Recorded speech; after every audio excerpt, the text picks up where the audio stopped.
The United States Football League, 2 more weeks in the regular season, then the playoffs will begin. We'll cover 3 games regionally today. Some of you will see the New Orleans Breakers against the New Jersey Generals. New Jersey can lock up a playoff berth with a win or a tie. New Orleans must win to stay alive. Major heat wave gripping the East Coast, and the temperature on the field at that game will probably rise to well over 100 degrees. Some of you will see the Los Angeles Express, one of the league's hottest teams, with quarterback Steve Young against the Oklahoma Outlaws. Both of those teams still in the wide-open Western Conference fight for playoff spots. And some of you will see the Chicago Blitz visiting the red-hot Houston Gamblers in the Astrodome. The Gamblers and Jim Kelly can clinch the Central Division Championship. Remember, that's an expansion team owned by the former controversial agent Jerry Argovitz. And now for more on the game that you'll be seeing, let's take you to the ballpark and your respective announce team. The only meeting of the year between the New Orleans Breakers and the New Jersey Generals at Giants Stadium in East Rutherford, New Jersey this afternoon. A quick look at the circumstances of the Eastern Conference playoff picture. New Orleans at 8-7, barely hanging on as a contender for a playoff spot. Must win today to stay alive. The Generals will clinch a wild card playoff spot if they can win, and that would take care of the Eastern Conference playoff teams, since Philadelphia, Birmingham, Tampa Bay have already clinched, and Philadelphia has locked down a host position. It'll not be easy, however, for either team today because, as Jim Lampley said, we've got a rip-snorting heat wave locked down on the northeastern part of the country. That is the temperature right now on the artificial surface on which they'll be playing this afternoon at Giant Stadium, and it's going to be up around 115 degrees probably all afternoon. The shimmering skyline of New York City with our field temperature reading at 112 now, the air temperature 93. Humidity, however, is not particularly bad. It is less than 50%. And hello again, everybody. I'm Keith Jackson, along with our analyst and commentator Lynn Swan. Swanee, a comment from you, because there were times when you were in professional ball with the Pittsburgh Steelers and your college days even at USC that you had to play in 90-plus degree temperature. And didn't like a single minute of it, Keith. It was much too hot. I think today it's going to have its effect on the older players, and there are a lot on the defense of the New Jersey Generals. The New Orleans Breakers now have lost 3 in a row, 5 of their last 6. Take a look at a couple of plays from the New Orleans people now. Johnny Walton is their main trigger man. The home run hitter for them has been Frank Lockett, the receiver. And Frank Lockett has done a great job. He's averaging about 20 yards per catch. He has 990 yards on a mere 47 receptions. He's a man who will never give up. Johnny Walton needs to get his confidence back because he is only throwing at 52%. He leads the top 9 passers in the Eastern Division with 17 interceptions. They have to get it going if they have any chance of winning this ball game. Well, the New Orleans mistakes this season have been just about as damaging to them as the opposition has. And those mistakes have been in penalties, a lack of concentration. And Dick Corey told me as much just before the ball game, so he's trying to get them to stop. Today, Marcus Dupree and Buford Jordan now start together in the backfield. It could be a day when they might like to run them a little more. I think so. It might be a good day to move them in and out, to rest them, but I think Buford Jordan really wants to show what he can do, outshining Marcus Dupree, and really wants to outshine Herschel Walker. He really wants to show that he's got the talent to play. He's just over 1,000 yards. He'd like to close the gap on Herschel's 1,200-plus yards so far in the season. As for the New Jersey Generals now, they were trounced last week by the Tampa Bay Bandits. And as you look at this graphic, you can readily discern, I think, that New Jersey has been a conservative offensive football team, ranking 17th in the pass. And they don't throw the ball deep that very much. Wide receiver Tom McConaughey, released this week by the Generals, had a rather strong departing comment when he said, as you can see there, we've got a tango offense, too predictable, and playing not to lose rather than to win. And talking with our colleague Mike Adamley, this is how Coach Walt Michaels responded to that. Well, I don't know anything about that. The player that you have in mind was being beaten out, and sometimes when those things happen, why a player has a tendency to have an opinion on what should and shouldn't be done. But when we overall our offense, we look at everything from week in and week out, and we look at who's catching, what's open, where it is, and what we can best take advantage of with the defense. We do the expedient, and I've always done that. And of course, when the time calls for it, all the things will be done. You just can't open it up. I know a lot of exciting football teams that don't have 11-4 records. So I think the important thing is that we use whatever's necessary in order to win a football game, and then we analyze it and see if we've done well and if we can continue doing it likewise. Coach, in all honesty, how is Brian's arm? Is it healthy? Is it sound? His arm is sound as far as I know. The doctors have not said one word, so we have to go along with what Brian Sipes said and what the doctors say. So that that takes care of that subject. We'll see as the day goes on if they do elect to throw deeper today. But it's a must-win for New Orleans, and New Jersey needs it to clinch. Thinking about throwing.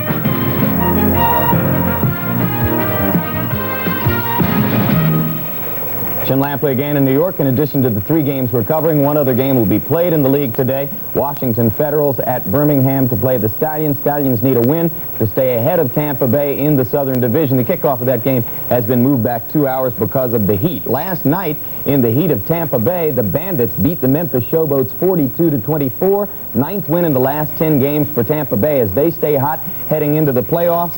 Probably the most consistent draw in the league. They drew 48,785 last night and took the lead in the first quarter on this 10-yard passing play from John Reeves to Marvin Harvey. 7-0. Alan Reed went in from a yard out to tie it back up for the Boats at 7-7. Then in the second quarter, Greg Boone, on his way to 89 yards and 2 TDs, scored from 4 yards out to make it 14-7 Bandits. But again, the Boats came back. This time Kelly to Derek Crawford from 6 yards out, and it was tied up at 14. But with 37 seconds left in the half, Gary Anderson went in from 2 yards out. Bandits led 21-17. And it was Anderson who broke the game open. In the third quarter, an 11-yard touchdown run by Anderson made it 28-17 Tampa Bay, his 19th TD of the season, breaking Herschel Walker's USFL record set last year. Here comes Anderson's 20th touchdown. After Memphis had cut the lead to 28-24, Gary's third TD of the game from 40 yards out made it 35-24 on the way to a 42-24 Tampa Bay win. Tampa Bay, as I mentioned, now 9 wins in 10 games. Also last night, the Oakland Invaders continued their remarkable comeback from oblivion. Remember, 9 losses in a row to begin the season. Yesterday they won for the 7th straight time, beating the league's defending champions, the Michigan Panthers, 20-13, 23,918 at the Oakland Alameda County Coliseum. To say goodbye to this year for the Invaders at home, as this was their last home appearance.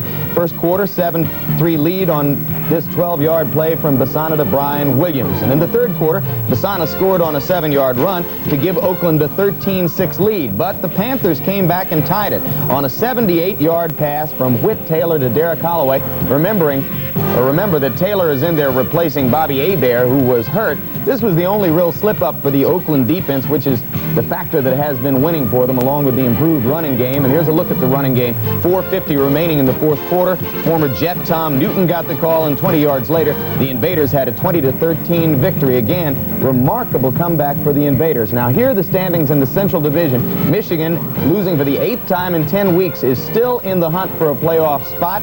And, of course, they must start to win in the last 2 weeks. Houston can clinch that division championship, as many of you already know, with a win today. And Chicago's still alive for a playoff berth, and so is Oklahoma if they can win today. Friday, the Philadelphia Stars won for the 13th time in a row. They had to struggle twice this week to win 2 games in 5 days, but they managed to pull it off. They beat the Denver Gold 21-19, dropping the Gold to 8-8 on the season, but Denver stays alive in the playoff hunt.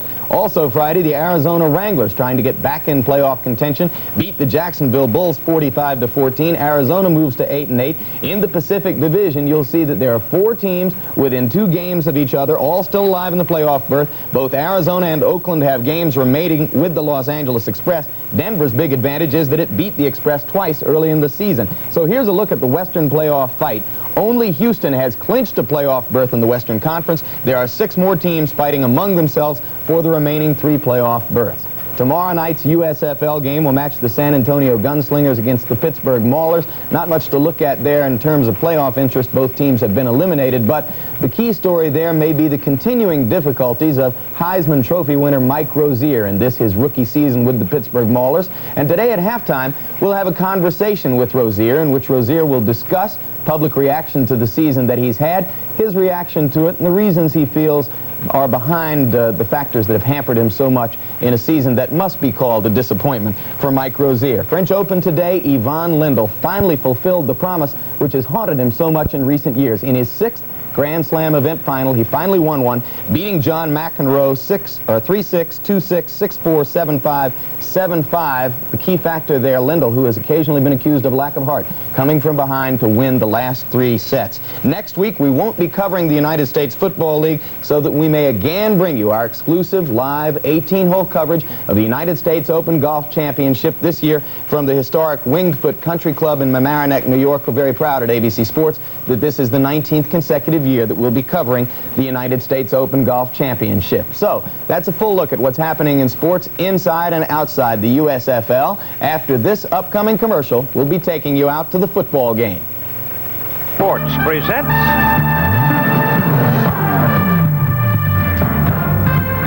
the 16th week of the United States Football League 1984.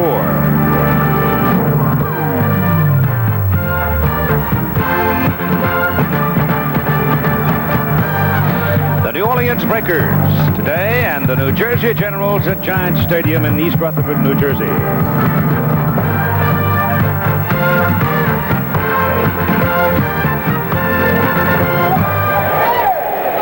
On this blistering hot day, the Breakers come in at 8-7. The Generals are 11-4. And again, in a nutshell, the Breakers must win.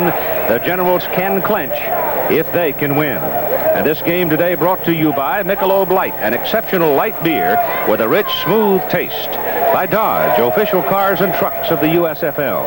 By Texaco, who also brings you quality automotive products you can trust. And by Electric Shave.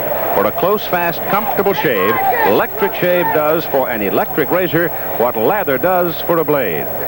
To the center of the field now, the captains and the referee of today's game, Percy Penn, the toss of the coin. All right, gentlemen, New Orleans has their choice. Heads, tails. Call it in here. Tails. He called tails? Tails? It is tails. They want to receive. They want the ball? Yes. New Orleans wants the ball.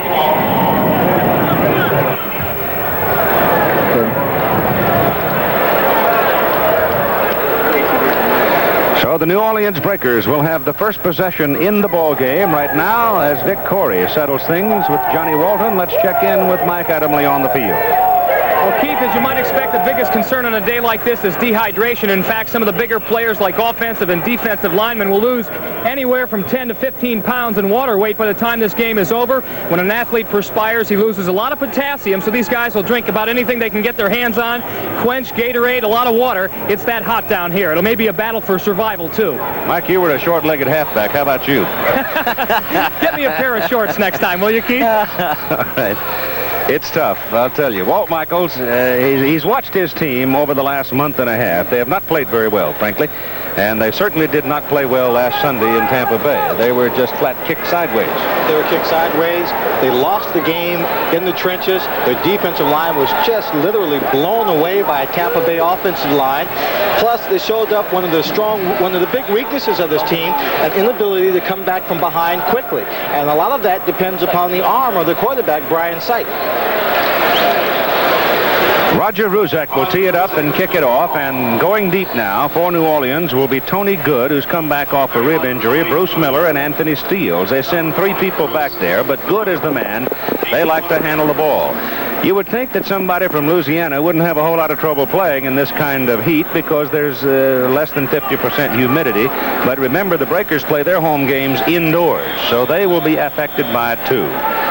It's around 120 degrees on the playing surface.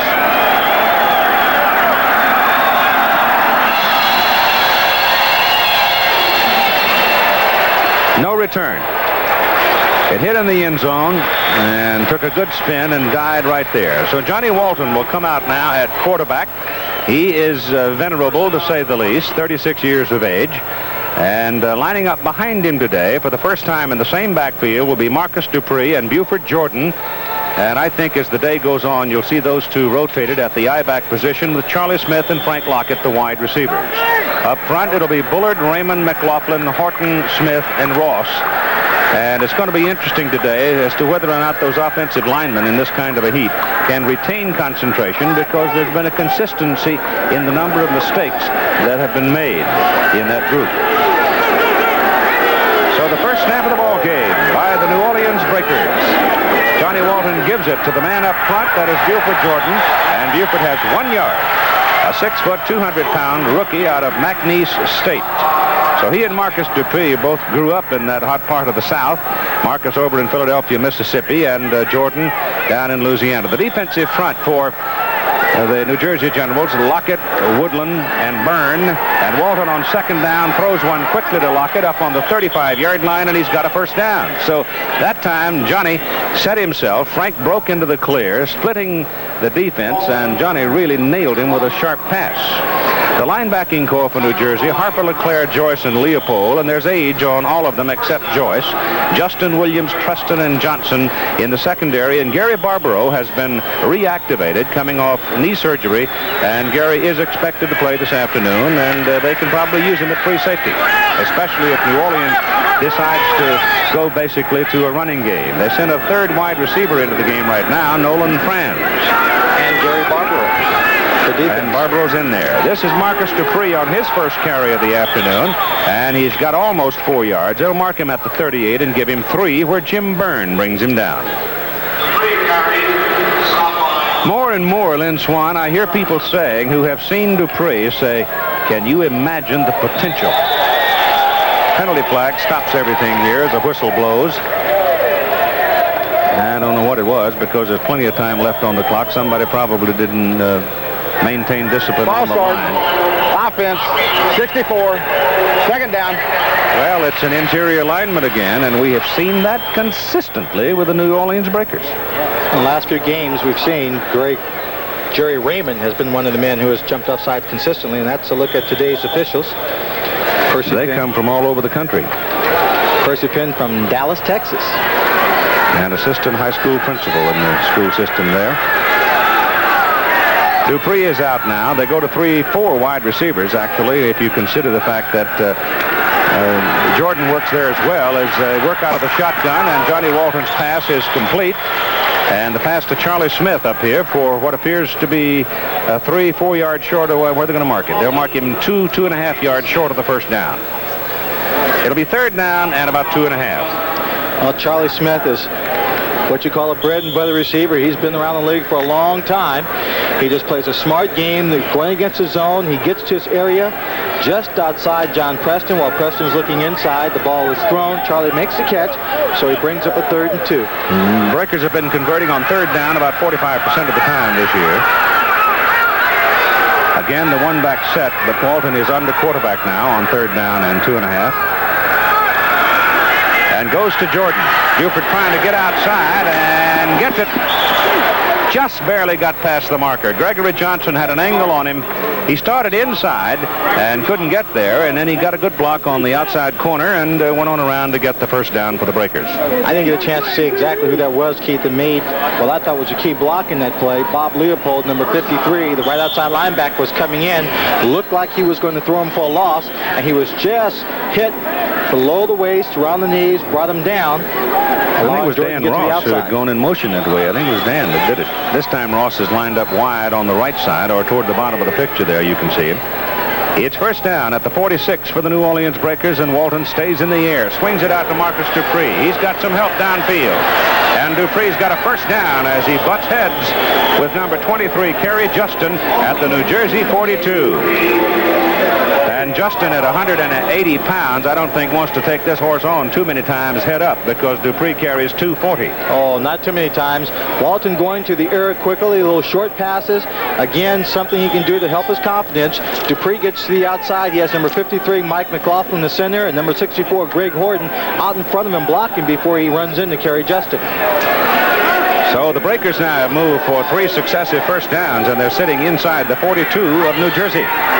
The first possession of the ball game. You've got Charlie Smith coming towards you in motion.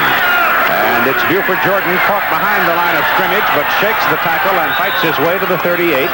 So he's going to have almost 4 yards on the carry. Jim LeClaire brought him down.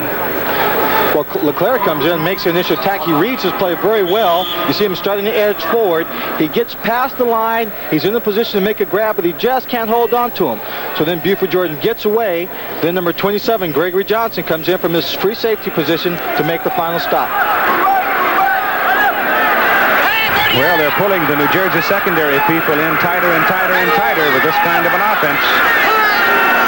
John Preston now drops back to play short center field, give it to Marcus Dupree, and Dupree is gang tackled at the line of scrimmage. John Joyce, 47, came up to do the finishing lick, but it was Lockett and Harper that really brought him down. I'll tell you, Willie Harper helped bring him down, but he took a little bit of punishment on that hit. He took him and took the helmet right into his chest, and he was giving ground from the contact. Willie goes out now on third down and a long 6 as they put in the 5th defensive back. That would be Billy Caesar. And they go to the shotgun on third down and a long 6 with 3 wides, now 4 wides. And Walton puts it up on the sideline pattern, and the pass is incomplete. Nolan Franz was over there. He had double coverage. Number 24, Terry Daniels, and number 27, Gregory Johnson. And the pass was thrown over his head and couldn't get to it. Now Mazzetti.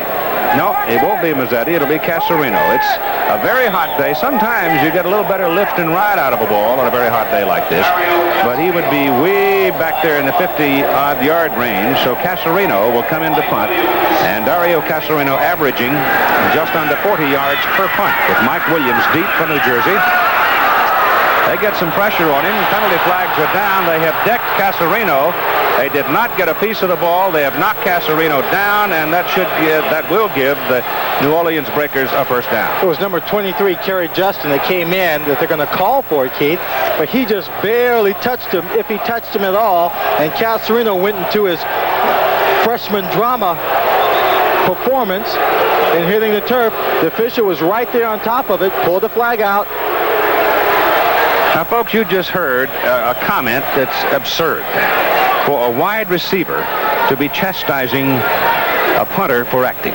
I was not chastising him for acting. I was just saying that he did do a little acting. It wasn't necessary, but the acting job is what allowed him to get the penalty. If he had stood straight up, I don't think it would have ever been called. You see Kerry Justin, 23 at the bottom of the screen. Now you watch him. He goes through here. Oh, his leg just came down on top of the shoulder pad. Had no effect on the punt whatsoever. Yeah, Mike Williams had grabbed it and had a reasonable return on it as well. But nonetheless, the penalty stands. And Mark Shalene now sets into the backfield. He is the blocking back with Buford Jordan, the lone remaining back. You see Shalene moving up into a slot position. And Johnny Walton back to throw. He's got his man. That is Lockett. And Lockett twists his way down to the 20. And you've got another penalty flag thrown against New Jersey. Number 55, Jim LeClaire, the veteran from Cincinnati, 12 years on that football team, is going to get called for late hit, unnecessary roughness, a spear, anything you want to call it, a swan dive onto the back of Frank Lockett. Frank Lockett is a big receiver. At 200 pounds. He's strong. It's been a late hit time. Defense. In Nebraska. Number 55. He's first down. Physical man. Now watch him. He gets a ball. Justin has him, but he almost gets loose. And as he dives, right there, LeClaire dove into his back. And it's 1st and goal to go. The ball is square on the 10. An important drive trying to wear down this older defensive team of New Jersey. And get on the scoreboard first. That's the secret against New Jersey. This is Jordan. Buford Jordan. Inside the 5, down at the 3. Brought down by Gregory Johnson primarily. Gregory Johnson brought him down. But Keith, that took a long time for him to get to the outside. And when he comes to the outside like that, that means the receivers, the people blocking to the outside, have to really sustain their blocks for a long time. On that play, Frank Lockett was blocking downfield, held up the cornerback, the safety, just long enough for him to get outside and get upfield to pick up some yards before the safety came off and made the stop. You've got 3 tight ends in now for New Orleans with Dupree and Jordan lined up, and that's David Bale, tight end, going in motion. They give it to Marcus Dupree, and Dupree is down to the 2. Looked like he was going to be able to get leverage, but 5 people generally will stop one. 5 people on one back to bring him down. Initial contact by Woodland, Joyce, and Willie Harper, but it took 5 of them to bring him down. He gets pretty good blocking initially, but then once he turns upfield, it's all on his own. You see right there, blocked by Buford Jordan on Gregory Johnson. And right there, he comes into Harper. Everybody joins in, and he still gets the ball down to the 2-yard line. Remember, they started on the 10. That's a tough place when you're looking at 4 downs from the 10. Shalene and Dupree now in the backfield. It probably is a run right with Shalene, the lead blocker. No, Johnny Walton keeps it and goes for the corner and scores the touchdown. Johnny Walton and bootlegs it.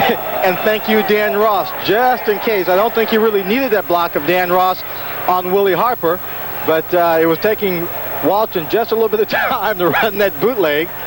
And Dan Ross came back to block on Harper, give him a little bit of extra time. We'll take a look at it from ground level. He fakes it, a naked bootleg. If you don't fool everybody, it'll never work.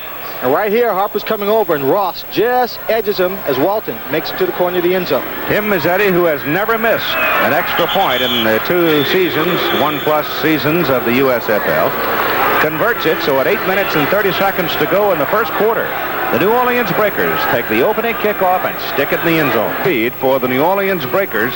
And last week we saw Tampa Bay take the opening kickoff against New Jersey and go right down the field with it. So they're icing them down, the defensive unit for New Jersey. You're going to drink orange. Everything's got potassium in it today. You're going to consume as much as your body will let you. Mazzetti will kick off now. Hackett and Pickeys are the deep men. When I was growing up playing football, the coaches, everyone always said, don't drink a lot of fluids while you're working out because only lazy people do it and we don't want you drinking. Well, that's totally wrong. You need more fluids all the time. Of course you do. Because you're losing it. You're losing the chemicals in your system. And I think that, you know, one of those old wives' tale that athletes lived under for so many years. Now, a lot of fluid during the ball game, maintain that balance.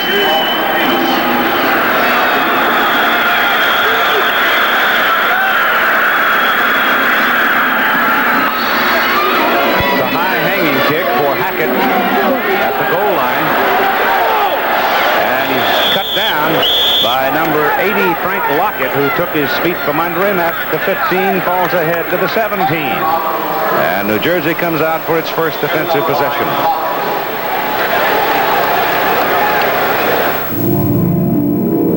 For New Jersey offensively, Brian Sipe is in there at quarterback. He'll probably go over 2,000 yards today in this season. And he'll be joined in the backfield by Carthen and Herschel Walker. Danny Knight and Clarence Collins are the wide receivers. The offensive people up front will be Doug Mackey, 290, Dave Lapham, 270, Kent Hull, 260, Wayne Harris, 280, Brian Millard, 280, and Sam Bowers will start at tight end. Sam is 6'4" and 255. They start out with Knight and Collins as the wide people, and Carthen Walker split in the backfield. And they work from the 17-yard line and sight very quickly over to Danny Knight, trying to set up a screen play for the wide receiver, and it works maybe for a yard, and that's all. Ray Phillips, number 52, was a linebacker that came in and made the play, and you have to get inside blocking and protection for a receiver to get time to make his move upfield, and that play is designed for the receiver to stay to the outside. That time, the outside was blocked, but the inside was not cut off. Robinson, Bayless, Merrill, the down 3 up front with Needham, Merrick, Brewington, Phillips linebackers. Secondary for New Orleans, Wilson, Miller, Harbison, and Restick.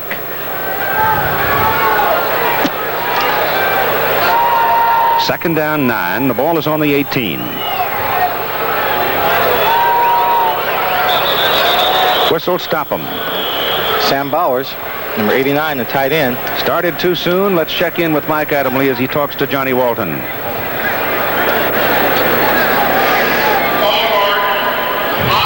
79, second down.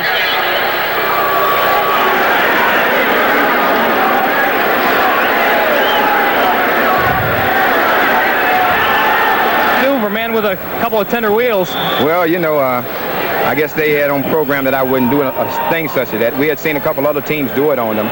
So, you know, whatever we can do to win this football game, that's what we'll try to do today. Okay, what about the heat? Well, it's a factor for both teams. So, you know, the team that put the heat factor out of their minds will be the ones that will move the ball. Okay, keep it up. Thanks, John. Brian Sipe, pressure along his goal line. One of his own men ran into him. Now he tries to go deep with it. Collins is down there and can't get back to the ball, and it is incomplete. Woodrow Wilson and Joe Restick were both back there. Collins had gone downfield. Sipe unloaded the ball, and let's talk about his arm, Lynn Swan. How far did he throw it? He threw it 45 yards, and for a passer who was on the run like that, Receiver was wide open downfield. A good passer should have been able to get it more than 45 yards downfield. Had he been able to put something behind it, I think he would have gotten there. You know, Brian Sipe has played seasons back-to-back now, and he only throws the ball 3 times a week during practice, and I think maybe his arm is a little worn out. Whether it's a permanent effect or whether it's just 2 back-to-back seasons, I don't know. It is third down and about 15 and a penalty flag. I think somebody jumped again. The pass is caught by Collins, and Collins would be beyond the yard marker for a first down, but let's see about the penalty. Could have been Junior Ayu offside, too. Yeah. That's a close mark, Keith, for the first down. If he has it, it's not going to be by much. So I think that he wants to ask the official just where the ball would be. Would it be a first down or not? It will be. And it will be, so they will refuse. Defense, decline, first down. So Junior got started a little too soon. He is a pass rush specialist for New Orleans, and he was trying to anticipate the snap and get himself in the neutral zone. The pass complete to Collins, good for the first down. He was one of the leading pass rushers for the Arizona Wranglers or Chicago Blitz, and I'm wondering why New Orleans doesn't take advantage of it by going to more of a 4-4 down lineman front. This is Herschel Walker, and Herschel picks up a couple of yards as he comes up to about the 30 and just over the 30. They're going to give him the 31, where Bruce Miller took him down. Playing against the New Jersey Generals, Keith, knowing that they really want to run the football and that their passing game is a short one by design and maybe because of the fact that Brian Sipe's arm is not as strong as it used to be, you're going to see the cornerbacks and safeties really come up and play the run strongly to look for Harbison and Rustick to be in on quite a few tackles. They're leading tacklers on this football team. It's second down and about 8. Walker coming to the left side this time. Gets a little help on the corner from Danny Knight. Then is gang tackled at the 35. Number 42, Harbison. Well, Harbison's a headhunter. He lays his ears back. He's a tough guy. Oh, yes, he is. Mike Brewington, number 58, was the man who made the initial contact, and 42, Harbison, came in from that safety spot to help clean it up. Herschel Walker has now gone over 3,000 yards in his professional career. He has 3,006. The ball is sitting right on the 35. It is third down and 3. New Orleans leading 7-0 with 5:45 to go in the first quarter. Deep drop by Sipe, sideline pattern to Carthen, good for the first down at the 40. Brought down by outside linebacker Ray Phillips.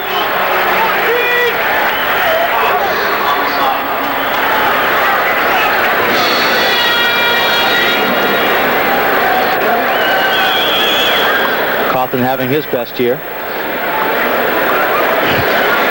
Those patterns that we just saw, they may look like they're relatively easy to effect. The only problem you've got is if a corner steps in there or a linebacker steps inside on you, it very often is 6 points. It's a tough angle also for the receiver to get his body turned back around. Can't be thrown too hard.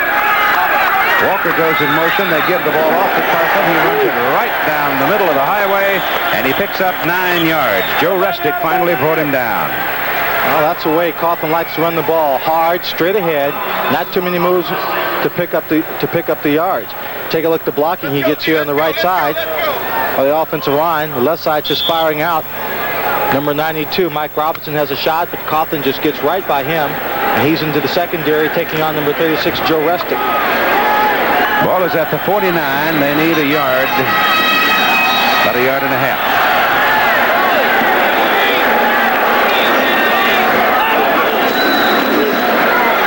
Second down carry goes to Maurice Carthen, and Carthen is down at the 42.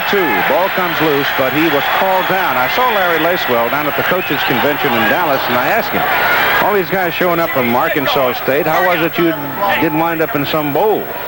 Well, he said Carthen, for one, played tight end until his senior year. And Bradley, the quarterback, came back apparently from pro baseball. He only had him for a year. So a lot of the people who have an Arkansas State background, it's kind of like Todd Fowler for the Houston Gamblers. Now, he was a tight end at Stephen Austin, but he ran for 208 yards last week against the Denver Gold. Sam Harrell's getting back quick, too. Yeah, you see things swiftly. Brian Sipe to the air. Pass drilled to Danny Knight, and it's good for a first down at the New Orleans 31. So a pickup of 11 yards on the pass play. Sipe to Danny Knight. Danny Knight being helped up by his teammates. He took some hits. He's jogging off the field now. He's had a series of injuries, and I have to think that some of the thinking by the secondary is the following. If they make a catch, we're going to punish them. We want to wear this team down. We know they're not going to go deep, so whatever they do short will be right there to inflict some pain and cause some turnovers. Marcus Marek has come off the field. He's hurt a little bit. Looks like it might still be that pinched nerve problem that he had 2 weeks ago in his neck. But he is out of there right now. Herschel Walker looks for some daylight on the right side, and he's got it. And he is close to another first down as he runs it inside the 25, and they mark him at the 22. Brought down by Mike Brewington, who replaced Marek at the inside linebacker spot. Well, New Jersey last week against Tampa took the ball with 20 plays for 78 yards or something like that. It took a day and a half, but they got the touchdown out of it. And now they're trying to respond here to New Orleans' opening drive. Bill Austin, the offensive line coach, told me there was only one mistake on their drive. They scored too soon. Yeah. Left Tampa with too much time, and they scored in a minute and 5 seconds. Second down and a short 2. And Carthen looking for it, bounces outside and gets it as he goes inside the 20 and finally out of bounds at the 17. Bruce Miller finally shoved him out. Carthen has put together back-to-back 3 great plays. The running play, he bounced to the outside, coming to the bottom of the picture to his left. Then on Herschel's run, he stood up number 52, Ray Phillips, the outside linebacker, and gave Herschel a big hole to run to. And now in the crucial short yardage play, instead of just piling into the middle where all kinds of traffic and congestion was, he bounced it to the outside, found an opening, took it up, and got the first down for his team. Ray Phillips is hurt. He's out of there. Marek goes back in. So Phillips comes off woozy for a moment. And it's first down New Jersey at the New Orleans 17-yard line. And Sipe hands it off to Carthen, and this time a lot of gang tackling. And they stack him up right about the line of scrimmage. Ben Needham and Marek were the 2 principal tacklers on the play. Bad timing on that play, Keith. The right tackle, Brian Millard, number 76, was trying to come back inside to pick up his assignment, whoever it was, and ran into Carthen. Carthen ran into him, and he just couldn't bounce off of it. The tackle was made.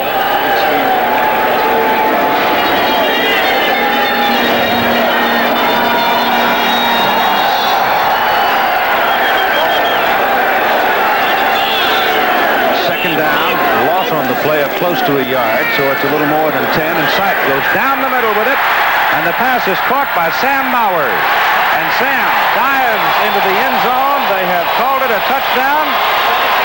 Looked to me like he was down under contact at the 2. They're going to bring it. There's no touchdown. They got to call him down at the 2. Well, the other official comes back and calls it down at the 2. Sam Bowers dove for a pass that was very low. Number 36, Joe Restick, was coming across the top to try and go for the interception. He missed the ball, but it was ruled that he made contact with Bowers while he was down on the ground.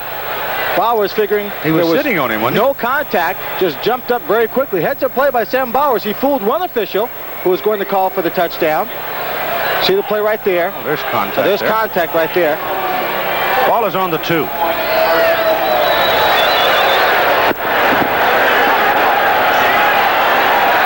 First and goal, New Jersey at the New Orleans 2. Carthen didn't get there. Nope, they stacked it up. Wayne Harris, number 64, and Brian Millard, 76, on the right side, the right guard and right tackle, respectively. Fired out, but the defensive charge got under him. There's a man hurt on the field right now. It's like it's Jeff Merrill, the defensive left end. First quarter is over. So with the New Orleans man hurt, you've got a timeout for him. New Jersey is knocking on the door to get its first points of the day, but after one period of play, New Orleans leads it 7-0 for the first quarter of play. And remember, there have only been 2 possessions, and one of those possessions not yet completed. Well, it's just very even. New Orleans was helped on their drive by 2 key penalties, one on a attempted block punt, roughing the kicker that kept the drive alive, another one on LeClaire for piling on, and that first quarter only took 28 minutes with only 2 possessions by each team, and this possession not even finished with. Oh, Jim Lamp was keeping a lot of notes. Second down and goal from the New Orleans 1 for the Generals. Carthen, touchdown.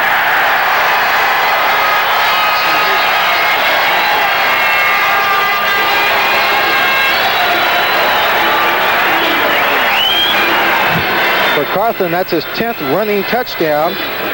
11th on the year. He has 1 pass reception for a touchdown. So the Generals go 83 yards in their first possession. Use 15 plays and 8 minutes and 32 seconds. So 2 long marches took care of the first quarter of play. Ruzek is in for the extra point try.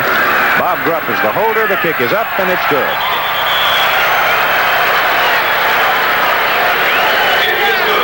"7-7 ball game on the first play of the second quarter.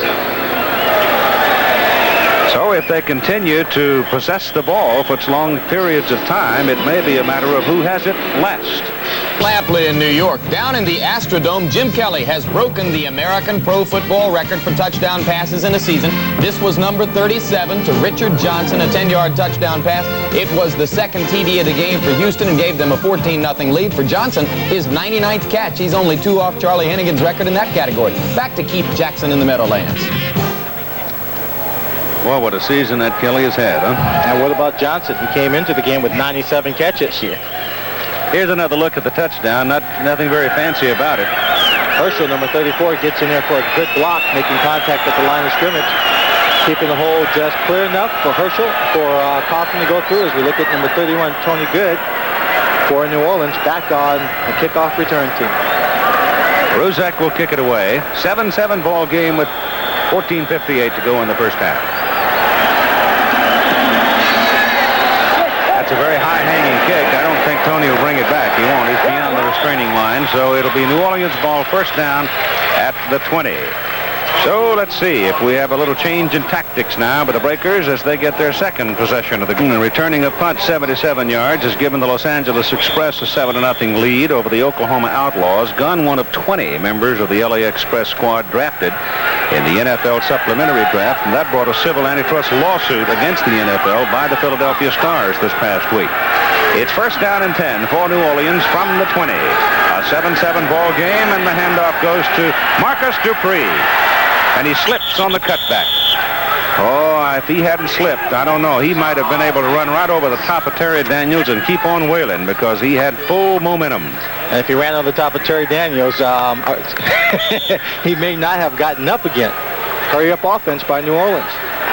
Gain of 4 by Dupree. Here he goes again. He's hit behind the line of scrimmage, this time by Jim Byrne. Never had a chance. Byrne just nailed him right at the knees as he got the ball. And Byrne's a big man that comes in at 6'3", 270 pounds out of Wisconsin. But when he hit Marcus Dupree, Marcus didn't go down right away. He had to slide down those legs a little bit and haul him down by the ankles. So it is third down and 7 now for New Orleans from the 23 as they tried to catch him off balance. If the game continues at this pace, Keith, it's only going to be good for New Jersey because it gives their defense a chance to rest with the long drives by their offense. And the defense is doing a pretty good job right now of stopping New Orleans. Out of the shotgun, give it to Buford Jordan, and Buford's got no place to go. So the New Jersey defensive people laying their ears back, find some cracks, and they stifle New Orleans and will force them to punt. When New Orleans had the ball on their first offensive possession, I'm repeating myself a little bit, it was sustained because of penalties. The New Jersey drive had no penalties involved, or one against them, but they were able to go the length of the field, mistake-free football. And again, it will only hurt New Jersey, only help New Jersey in this ball game under the weather conditions. Casarino to punt. Williams deep. Low kick. Good spin. Right to Williams at the 30. Gives up some territory and actually backed up about 4 yards where Kyle Whittingham brought him down. So New Jersey will have it first down at the 27 after a 47-yard punt. Boy, as we mentioned at the top of the show, heat was a factor in this game, but it's cooled off somewhat. As a matter of fact, the temperature down to about 110 on the field, and it's not affecting the Generals players too much at all, Keith. They're getting nice down very well. They're getting a lot of water, so it's not a factor right now. It will probably be in the third and fourth quarters. Keith? That little cloud cover that sort of moved in, too, helping to block out some of the sun's heat. And again, the humidity is 49%, which is almost tolerable. Well, now it's up to the New Orleans defense to settle in and try to stop New Jersey's offense. The pass is thrown to Herschel Walker, and he makes a great catch for a first down at the New Orleans 49. Sipe laid it on the shoulder pad, and Herschel beat Ben Needham. Ben Needham was just a stride behind Herschel Walker, half stride behind him, keeping pace as Herschel Walker was running down the sideline. Brian Sipe found him. Needham had his back turned, does not see the ball coming. He's watching Herschel, and Brian just gets it over his shoulders, and Herschel makes a good catch, requiring more concentration than anything else. First down at the New Orleans 49. Sipe 6 out of 7 for 72 yards and 5 first downs. Give the ball to Carthen, and Carthen has 5 as he goes to the 44. Carthen came into the game carrying the ball 196 times for 848 yards, averaging 4.3 yards per carry, and he's still got a very good shot in this ball game. 2 more remaining to go over the 1,000-yard mark. It'll be second down and 5 for New Jersey on the Breakers 44 with 12 minutes to play in the first half in a 7-7 ball game.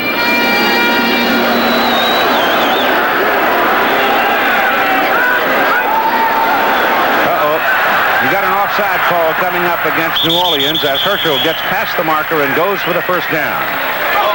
So the Breakers trying to anticipate, and the outside man closest to us was the man who got into the neutral zone and got caught.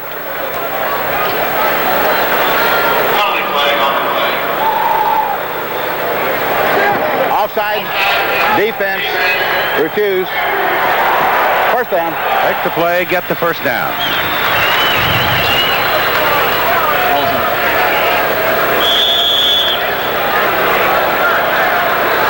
Ball is sitting at the New Orleans 38. And once again, the Generals taking possession of the ball and just sitting with it. Of course, they have gone twice now to long pass plays. Long, at least, for New Jersey. But their pattern is not to throw deep. This is Carthen. And Maurice Carthen getting a block on the left side out of Hull, the center, and Lapham, the guard. And he's got good yardage down inside the 30.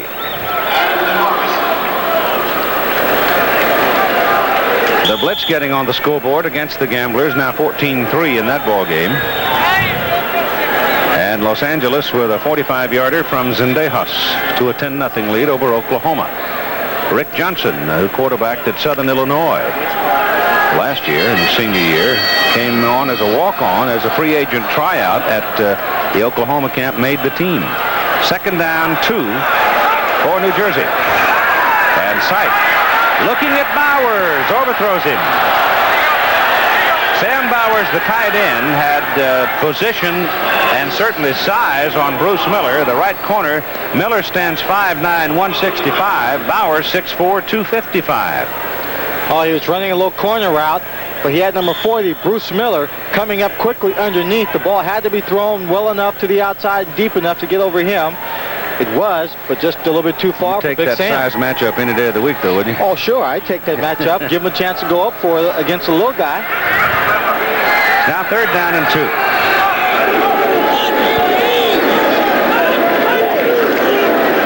Walker.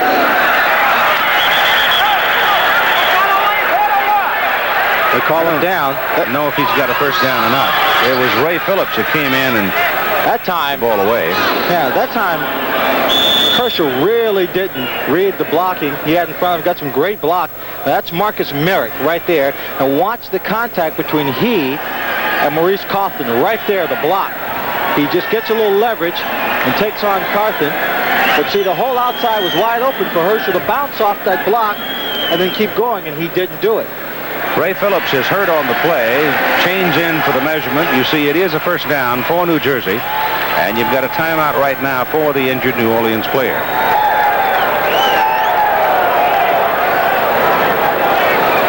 So Ray Phillips shaken up. Looks like he's having some kind of leg trouble. Could be a cramp in this kind of heat. New Jersey owns the football, first down at the New Orleans 28. Ray Phillips has come off the field, seems to be all right. Here's what happens to him now. You're going to see him as the play swings to the left side of the screen. You'll see number 52 get caught in the pile. He's near the ball right there now. He sort of got extended, and when he came off the field, he actually was flexing his right arm. Apparently it was not a leg injury. New Jersey now looking to untie this ball game. It's 7-7 with 10.5 minutes to play in the first half, and the Generals moving it on the New Orleans defense. They send Walker outside as a wide receiver. And they throw it to him. And Sipe threw it behind him. Herschel had taken off downfield. Brian let the ball go. It was looking for a stop and go, I guess, and Herschel was gone. Brian throwing the stop, and yeah. Herschel running the gone. Running the go part of it. I just think he thought there was a blitz coming in, felt some pressure, and wanted to get the ball away very quickly. Herschel was running down the field, had his back turned to it. Did not read the same thing that Brian Sipe was reading. Second down and 10. Carthen on a delay up the middle. Maurice Carthen to about the 21. That's going to leave him the better part of 3 yards short of the first down as Merrick made the tackle for New Orleans. You were talking about Richard Johnson a while ago. He has now 100 catches, having caught 3 today for 2 touchdowns. The old AFL record back in the days when it was run and gun, back in the early 60s, Charlie Hennigan. Remember Charlie from the old Houston Oilers? No, I don't remember way back there. Oh, well, you younger fellas have a little trouble with the perspective of history here. But the AFL record was 101 catches. Sight down the middle. It's good to Danny Knight. Knight's loose. Knight is down at the 1. Danny Knight, plagued with injuries all during the season. A young man that took the job away from Tom McConaughey once he healed up, a rookie out of Mississippi State. He catches this ball on the move. He doesn't have to slow down, doesn't have to wait for it. Just a little stutter step there. Then he keeps going against the flow of the defensive backs, turns it upfield, and he almost gets into the end zone. And unfortunately for him, he didn't, because now you're going to give it to a running back. Wide receiver, when you get that close, score, baby, score. First and goal from the 1. Contact is made along the line of scrimmage as Walker goes into the end zone for the touchdown. Let's see about the flags. May very well have been a defensive contact. Defensive contact means it's a free play for the offense. The touchdown will count. Offside. Defense. Touchdown stand. Decline. Touchdown. Well, 2 possessions by the New Jersey Generals. 2 long drives. 2 touchdowns. And they've taken control. Dick Corey running out into the field because there's an injured player down on the field. Marcus Merrick again. Marcus Merrick, one of the breakers. He's having a neck trouble because he's again grimacing with the neck, and he came out a little while ago showing some signs of it. And of course, 2 weeks ago, he had to come out of the ball game with it. That's number 56 right there, Marcus Merrick. You see him trying to anticipate. He comes in across the line. See him sliding across there. Looks like someone rolled over his legs, over his ankle.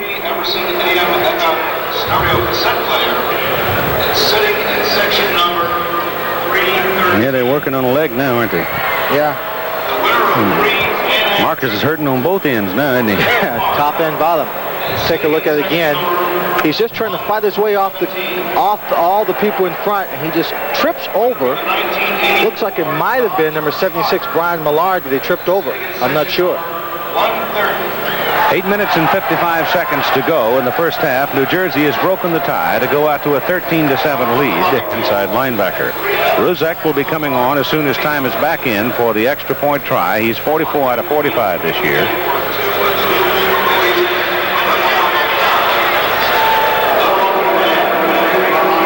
Let's spend a moment while we're waiting for time to come back to play and spend it with Jim Lampley.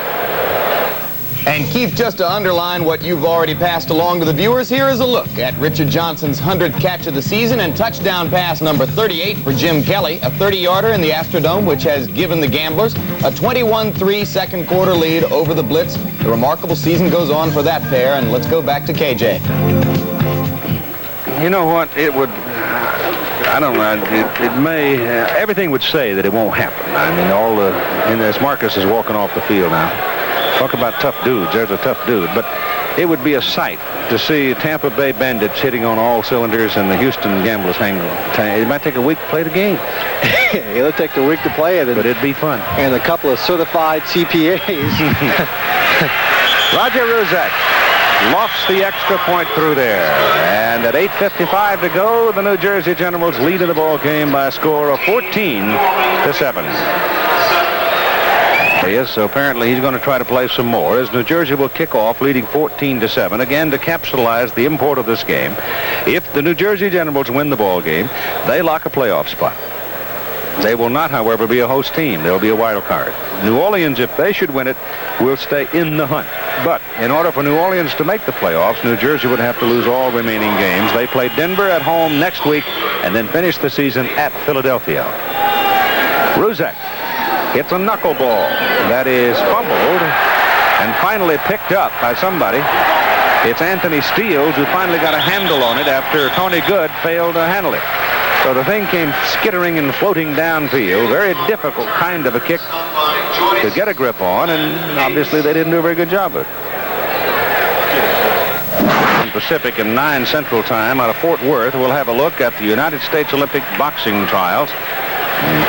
Big name, I guess, the biggest noise and news from the trials has been Mark Breland, a 147-pounder. And one of Customato's new young proteges, Tyson, showing up in that heavyweight rank. Tyrell Biggs, the super heavyweight as well. 10 o'clock tonight. It'll give you a very good look at what our Olympic boxing team's going to look like. There's still work ahead, though, because they still have the box off in front of them.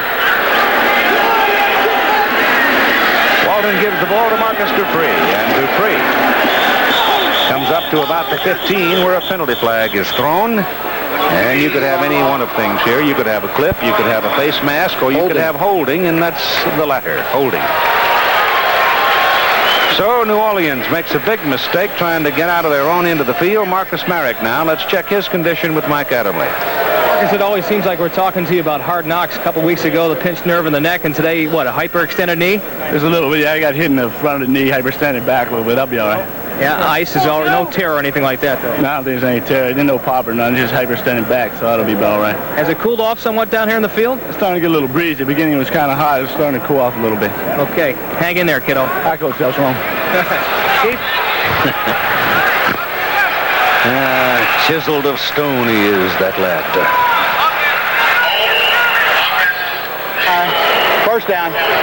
In New Orleans' first possession, Keith, they attempted 5 passes downfield. Okay? Second drive, they didn't attempt a single pass, and they were stopped trying to run the ball.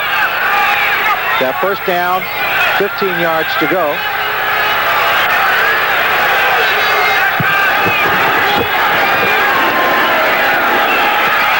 Dupree faking a reverse, keeps it. And Marcus is back up to about the original line of scrimmage on the play.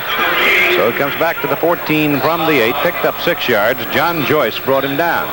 So it'll be second down 10. A little bit of a chancy play back there against your own Well, you zone. get to fiddling around and running back and forth around your goal line. The other folks are coming on a straight line. That's right. Bad handoff if they had attempted a reverse all the way, or if Lockett had touched that ball. Marcus extended it too far. Could have been a turnover, recovery for a touchdown or safety. Second down and 10. Dan Ross has not seen the ball today. They stay with the ground game. Dupree, and Marcus Dupree is wrestled down. Number 24, Terry Daniels, the right cornerback, who was out head up with Frank Lockett, saw that Dupree had the ball, and he had just a straight angle at him, and really was the fellow who took his leg out from under him. You see Williams, he comes up, he's looking inside. He's looking inside because it's a zone. All he's going to do is make contact. Then as he looks inside, he sees the play coming to the outside. Lockett doesn't make the contact to hold him up. He comes in on that straight angle from the outside. Dupree has all kinds of traffic in front of him, so he couldn't get away from it. If Frank had stayed in his way, Marcus might have been able to bounce to the outside and turn it into something. It's third down and 8. Out of the shotgun, Walton looking to throw. Gets it off, and it is off the hands of Buford Jordan. He had a first down. And then some, but he just simply didn't hold the ball. That's all I can tell you. Well, I think maybe he was thinking about, I wonder where the hit's going to come from. You find yourself on that sideline, you see a man inside, you know there's a cornerback over the top of you somewhere.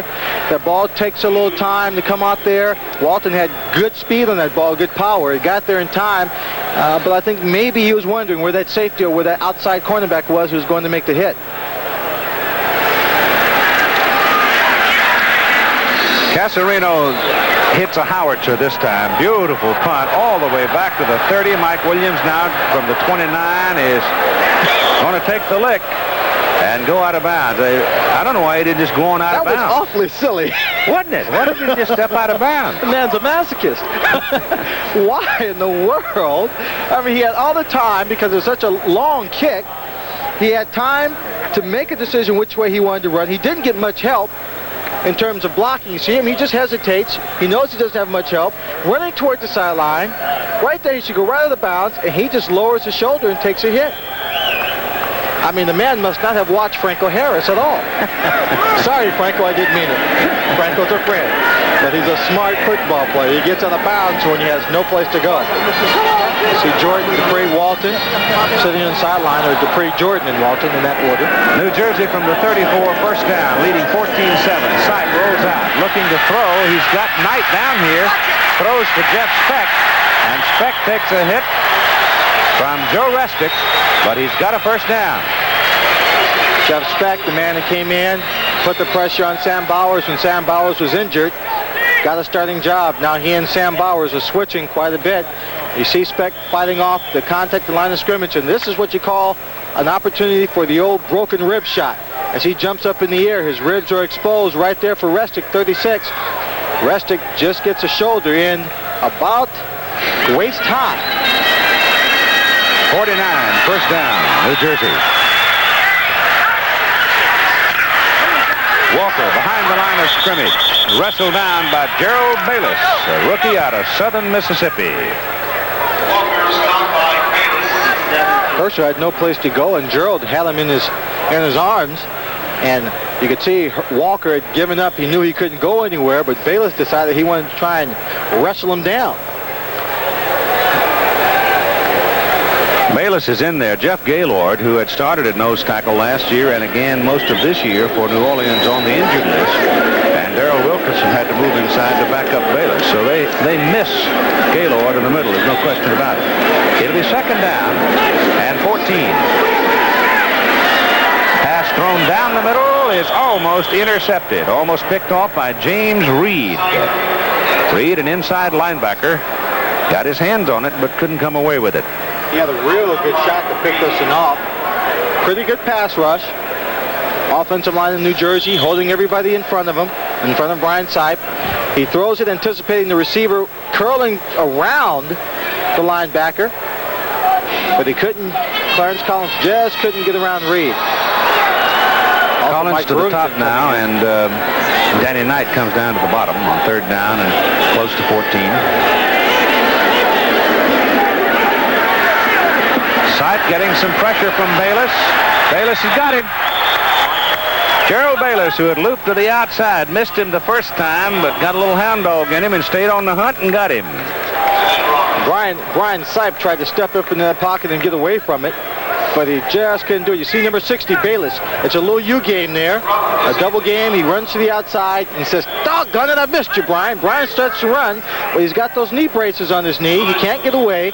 Gerald Bayless stays with it, does not give up, and brings down his man. And at 4:50 to play first half, Nolan Franz is deep for the punt.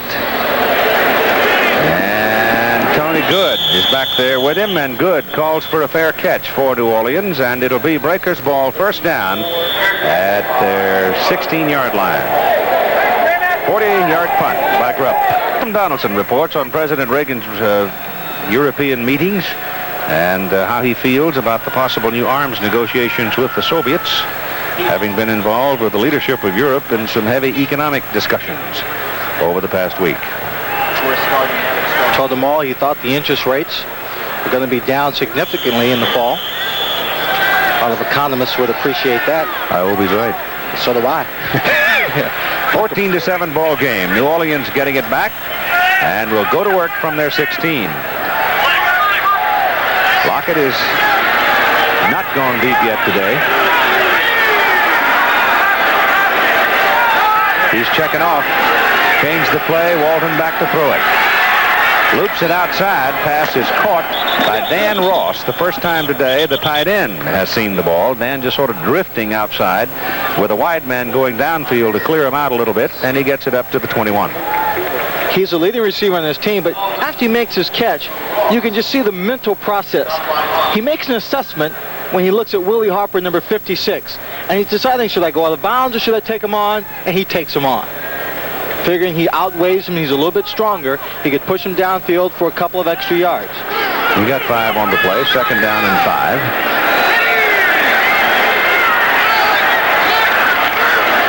Staying in the air. Little short pass goes to Buford Jordan, and Buford's got a first down up around the 32. John Joyce out of Colgate in there to get him. Johnny Walton gets his players from the sideline after they called the running plays for the last 2 possessions of this offensive team. They go back to the air, and now they're moving the football. Walton only sacked 9 times in the 1984 season.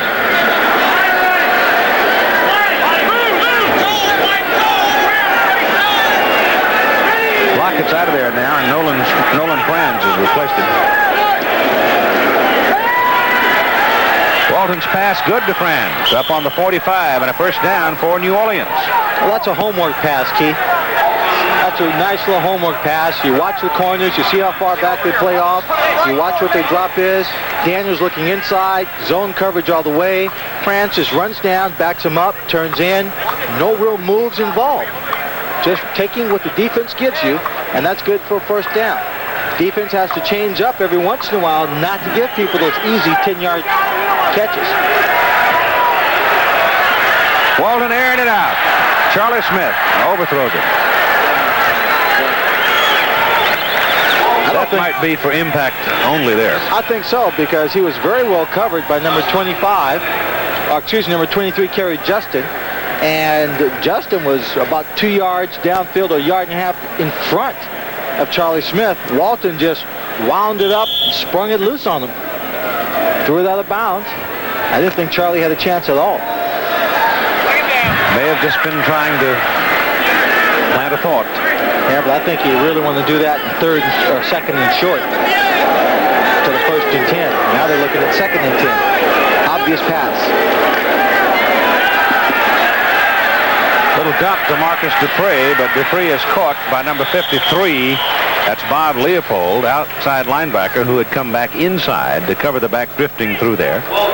And there's a short gain on it of about 3 yards, so it'll be 3rd down and 7.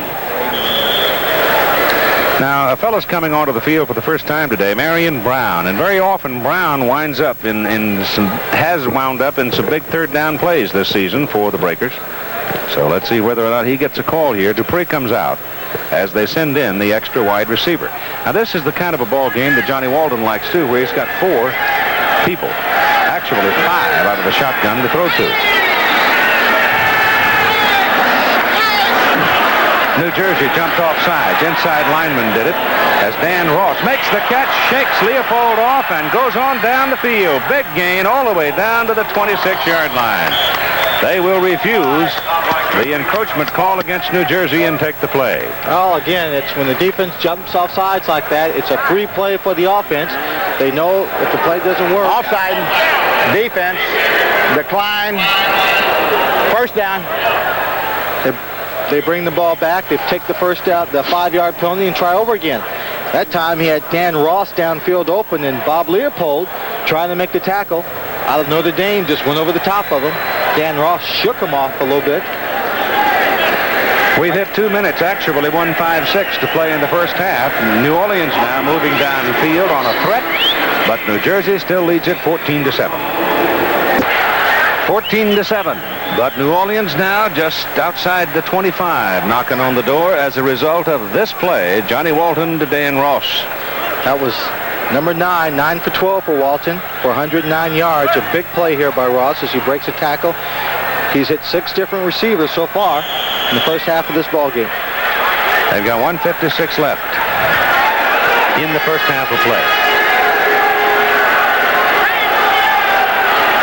Jordan is the beat man now with Shalene in front of him.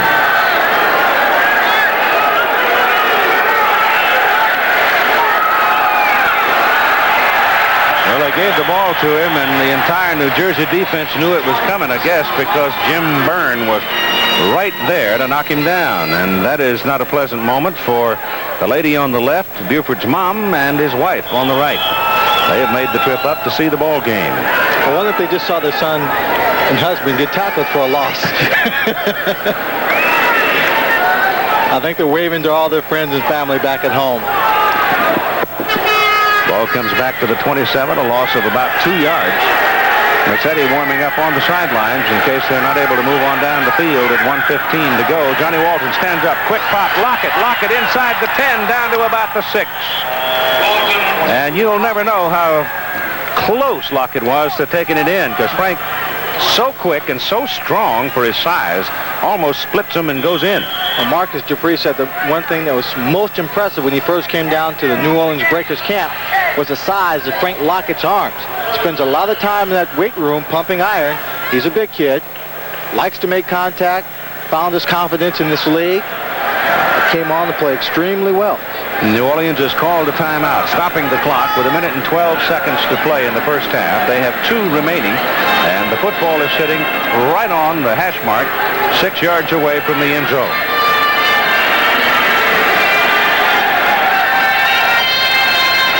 Next weekend, in fact, starting on Friday night with highlights of previous play, but then 18-hole coverage on Saturday and Sunday of the 84th U.S. Open at Wingfoot, the West Course. I remember sitting alongside the 18th green for the 72nd hole back in 1974 when Hale Irwin hit one of the great 2 irons in golf history onto the green on that 72nd hole and 2-putted to win it.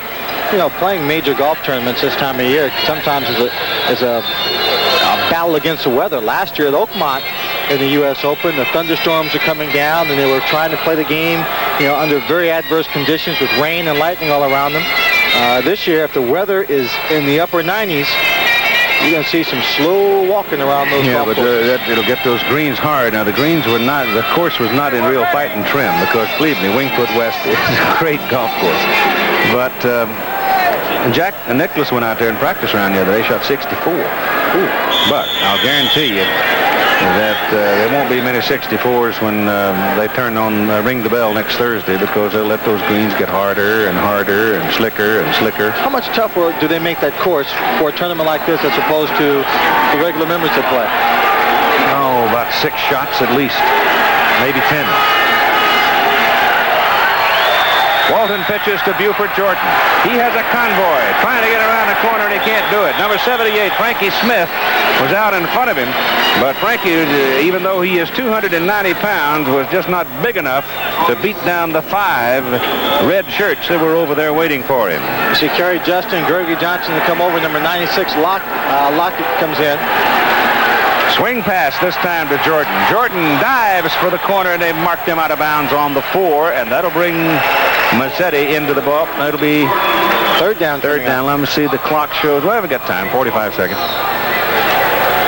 New Orleans is just having really a tough time running the ball, trying to get their people to the outside. That's why they're trying to throw the quick passes, get their backs on linebackers. But New Jersey, John Joyce on that play, are doing very well at containing that outside running game, forcing them in.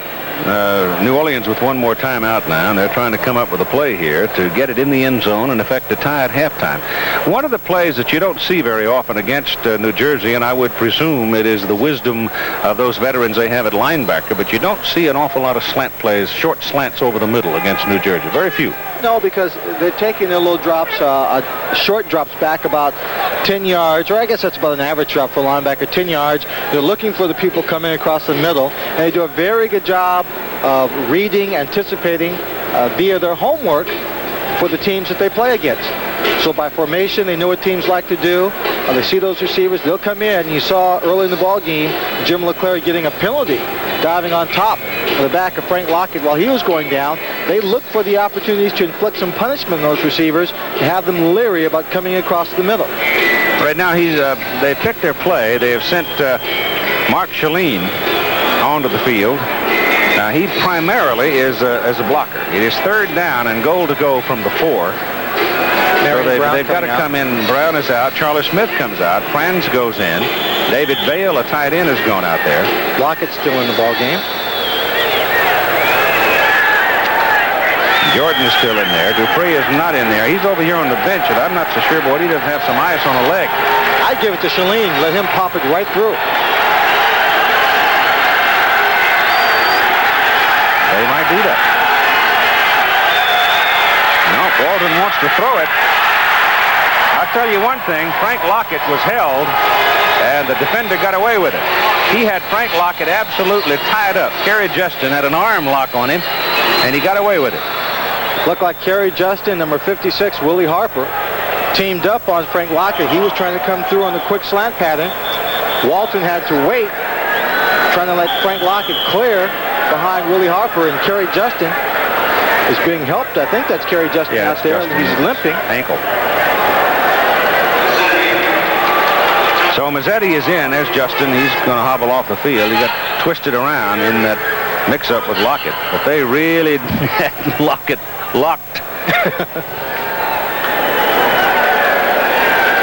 New Jersey has called this timeout. So Mazzetti comes walking back and said, any chance for a gimmick here, Coach? Can I pass? Frank Lockett, when he comes in for this quick slant, he's up at the top of the picture. You see Justin, number 23, moving up. Harper's number 56, a linebacker. He'll come out right underneath him there. He's being held. Harper right there. Puts a shoulder into him while the ball is in the air. That's pass interference. It certainly is. And they got away with it, like you said. Well, Mazzetti's head's hanging down now. I guess they turned him down. Didn't want him to run. And won't let him throw. Well, so he'll have to try a 21-yard field goal.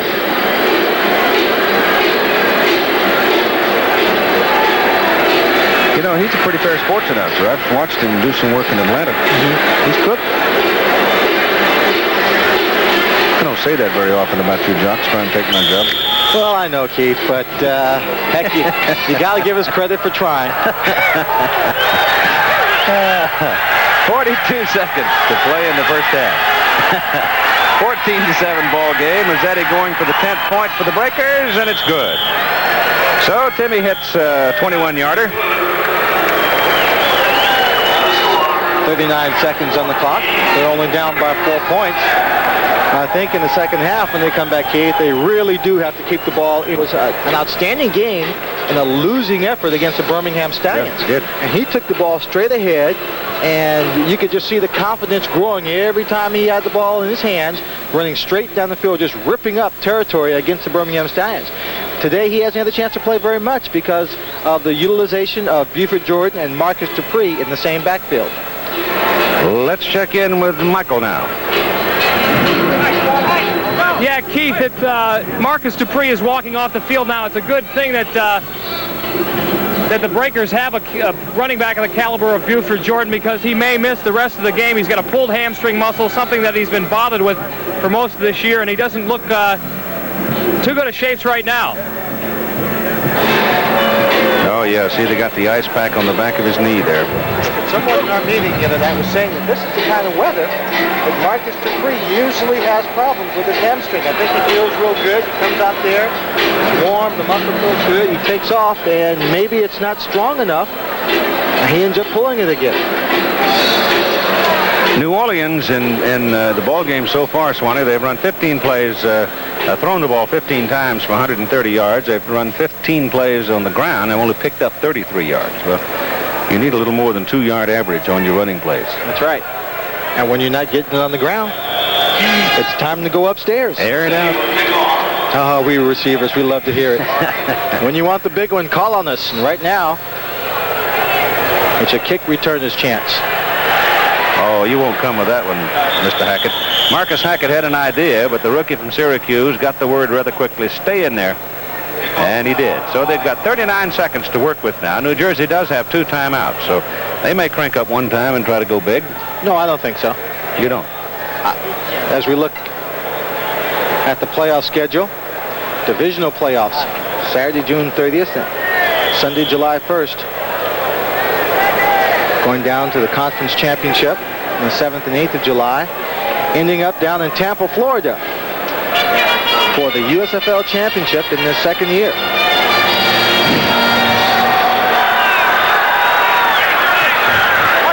Let's see if they just sit on the lead. No, he's back to throw it. Swings it out. Maurice Carthen get out of bounds with it, and he does. Up across the 25 to the 26. Ben Needham was over there covering him on the play. That's 33 seconds. And we've seen this New Jersey team with time on the clock, not a great deal of time in a situation like this. Just take the ball deep in their own territory. And sit on it. Yeah. And sit on it. Did that last week. Yeah. Now let's see.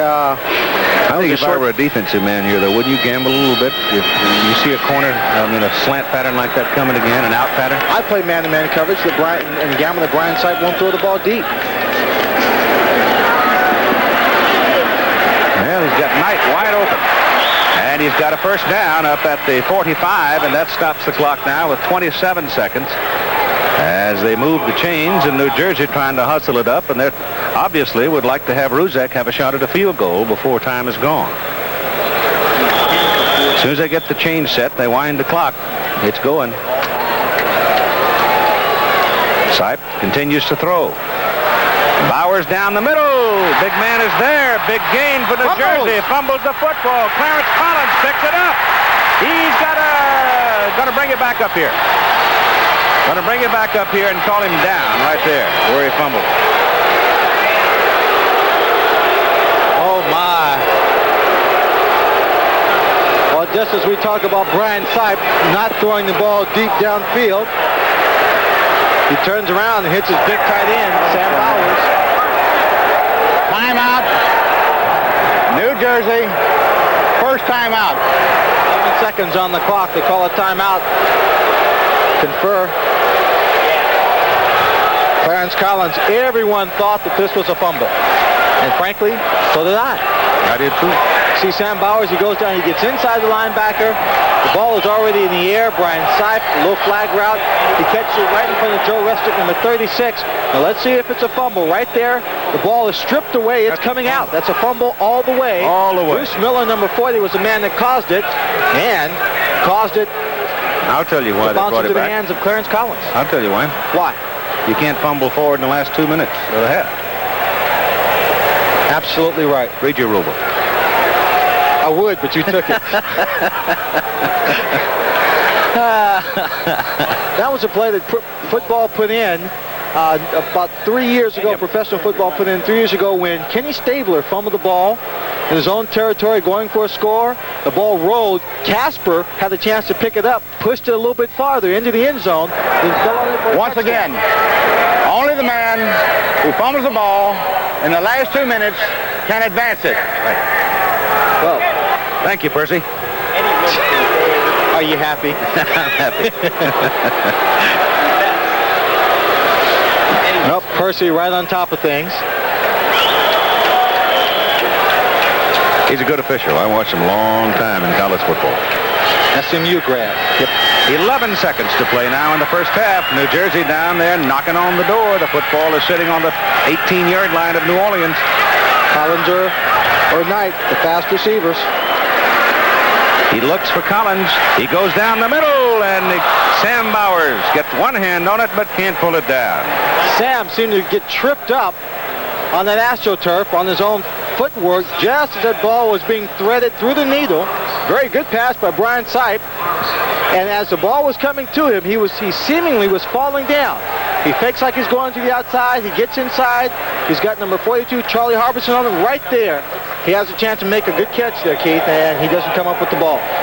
Roger Ruzek comes in now with 6 seconds to play in the first half, and out of Bob Grupp's hole will try a 35-yard field goal. He's 6 out of 9 from this distance on the season.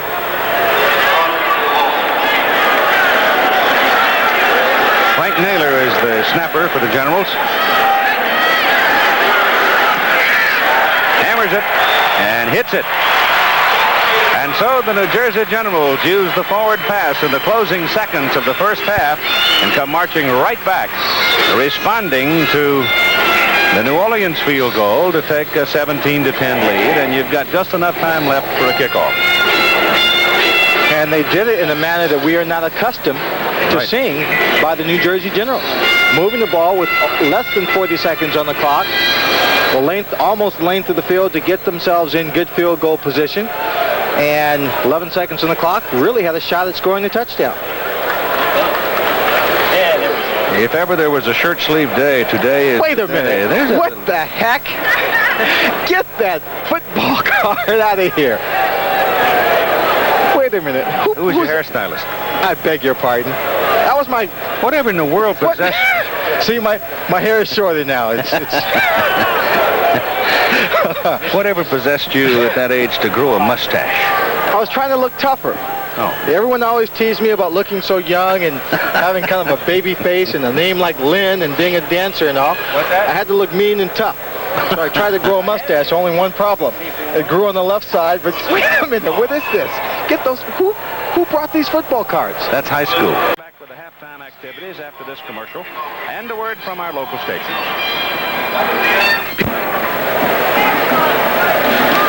Brian Sipe accumulating some impressive stats through the first half, and in fact, Lynn Swan, the New Orleans Breakers defense really didn't stop New Jersey in that first half.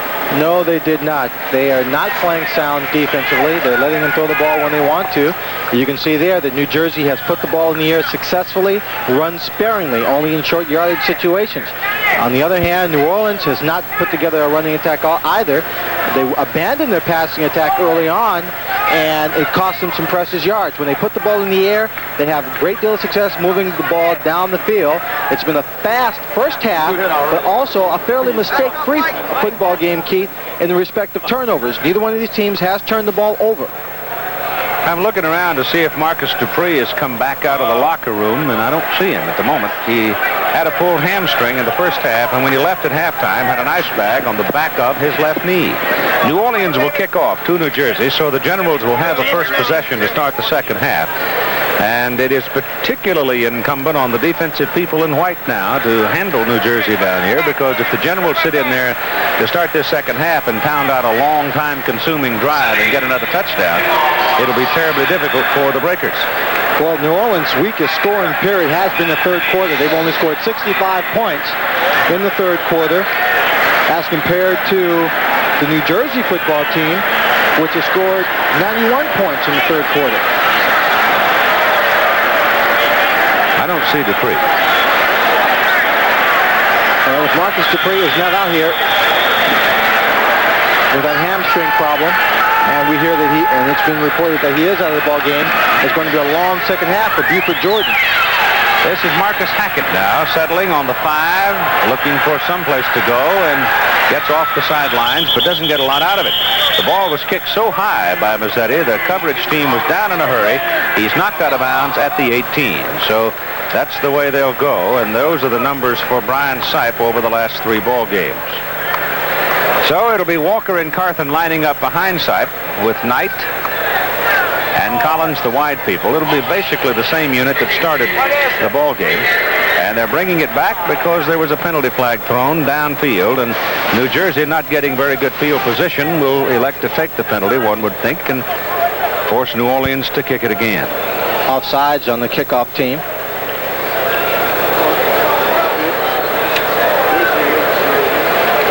Walt Michaels, when talking to his players on the team about Walt Michaels, because on the sideline we see very low emotion. That's Clark Gaines, an assistant coach, standing next to him. The running backs, coaches of running backs. They said that he may not show it on the sidelines, and most coaches try not to show too much emotion on the sideline.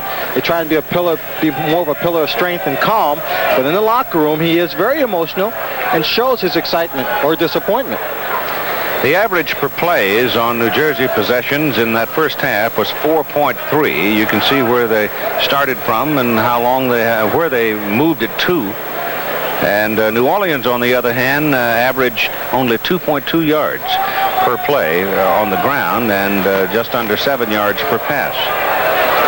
So they'll kick this one off from the 30, and the Generals accepting the penalty, trying to get a little better field position. Those statistics you saw up there, Keith, they're 75% of their possessions, 3 out of 4, they got points. The New Jersey Generals, and you can keep that up in the ball game.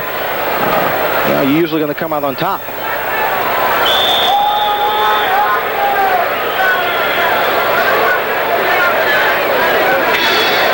Tim Mazzetti gets a lot of foot on this one too, and Hackett takes it at the 6. Well, he didn't get a whole lot more out of it either. He got it back to about the 19. They might give his progress to the 20, but Kyle Whittingham really hit him, so he got 2 more yards and 1 more lump.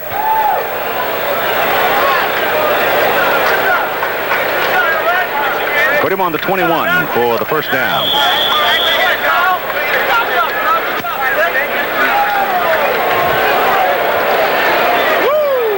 We started the day. It was a blistering 122 degrees on the field, but with a little cloud cover coming in to blunt the sunshine a little bit, I think it has cooled off quite a bit. Quite a bit being maybe 10 degrees, 12 degrees. This is Walker coming up the middle. And Herschel is out for the 33 and a first down before Joe Restic locked his leg. That was just a case of great blocking by the offensive line of New Jersey. Also blocking out on the linebackers, clearing a way for Herschel just to get to the line very quickly. We'll take a look at the 2 inside linebackers for New Orleans. You see right there, Merrick, 56, is being blocked out. Number 58, Mike Brewington, is being blocked out. And then Herschel just takes the alley, runs downfield, and Joe Restic, number 36, makes the stop. Rod Pegues is now in and Walker out, and it's Carthen carrying the football, bouncing it outside and moving up across the 40 to the 42. Now, when Carthen is carried on that the first down play, he has been right around 8 yards every time. Yes, he has, doing a good job. We'll take a look at number 42, Charlie Harbison. And he's looking for the run. He's a strong safety. Right there, he plays off a block by number 82, Clarence Collins. Waits for Carthen to get to him. Makes a stop. Here's what I mean. Dave Burnson, our stat man, confirms it. Carthen on first down picked up 9, 8, 6, 9, 8, 7. That's big first down yardage. That's maintaining control for the offensive team. Second down, 2. Pegues, and Rod Pegues gets the first down up at the 45. So here comes New Jersey. Kit Hall, number 58, is getting up kind of slow, limping back to the huddle. 21-10 ball game now between the Gamblers and the Blitz. Now Ken Hull is limping off the field, Keith. It's a center for New Jersey with Frank Naylor coming in. Hull from Mississippi State, Naylor out of Rutgers. So they've got a new snapper in the ball game. Could be. This is sometimes where you have a problem. Brian Sipe hasn't had a chance to work with this young man very much. With Frank, but they get the snap away clean this time. Maurice. Oh, Mike Brewington. He's yelling at Mike Brewington, but he's mainly mad at himself for dropping the football. Well, he's mad at himself for dropping the football and having to take that kind of hit and coming away with nothing. Because he knows that hit by Mike was legal.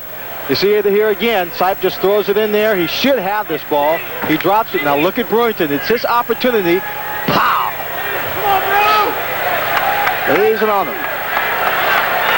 Second down, 10. Deep drop by Sipe gets his ball away down the middle, right into the hands of Joe Restic for the interception. And Joe Restic comes back across the 45 to about the 47. You've got a penalty flag back here around the quarterback. So let's see, you might have a roughing the quarterback call here against New Orleans. There you go. Number 92, Mike Robinson was in there. Number 77, Junior Ayu. They were all in there. Let's see where it comes from. Looked like his arm was hit as he threw this pass, so he couldn't get the complete follow-through. Therefore, the ball just floated away. It's Junior Ayu that comes in. The ball gets away cleanly. He comes in the charge and just runs flat into the face of Ryan Sipe. Personal foul, roughing the passer, defense, 77, first down. So that takes away the interception. Brian threw a wounded goose downfield, and Joe Restic just made it was the only man near it. And New Orleans, because of the penalty, loses the ball, loses the interception, and New Jersey sits now on the breaker 40 first down. And Dick Corey mops his brow. Still no turnovers. Oh, back in at center for New Jersey now. And it's Herschel Walker. Marcus Merrick is yelling for some kind of a call. Somebody ran up his back, literally. Dave Lapham. The left guard was pulling.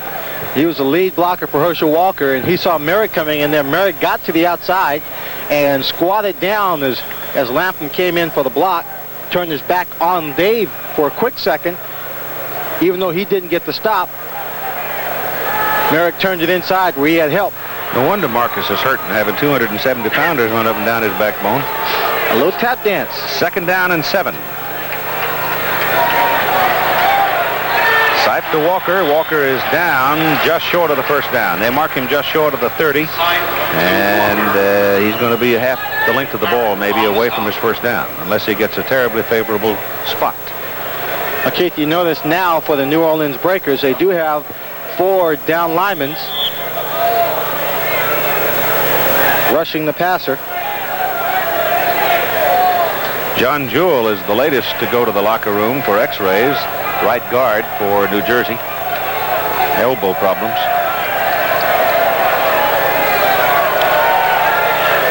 This is a big play for this defensive team now. It's 3rd and 1. 10 minutes and 35 seconds on the clock. Carthen has the first down easily as he slants over the left side behind Lapham and Mackey. And he puts the ball at the New Orleans 27. Gives him a first down with now 10:20 on the clock, and they've held the ball this entire, just going down to 5 minutes now here in the 3rd quarter. Another ball control drive, keeping their defensive team off the field where the bulk of the age for the New Jersey Generals is, making sure they don't get worn out in this heat, at the same time wearing down the linebackers' defensive charge of the New Orleans Breakers.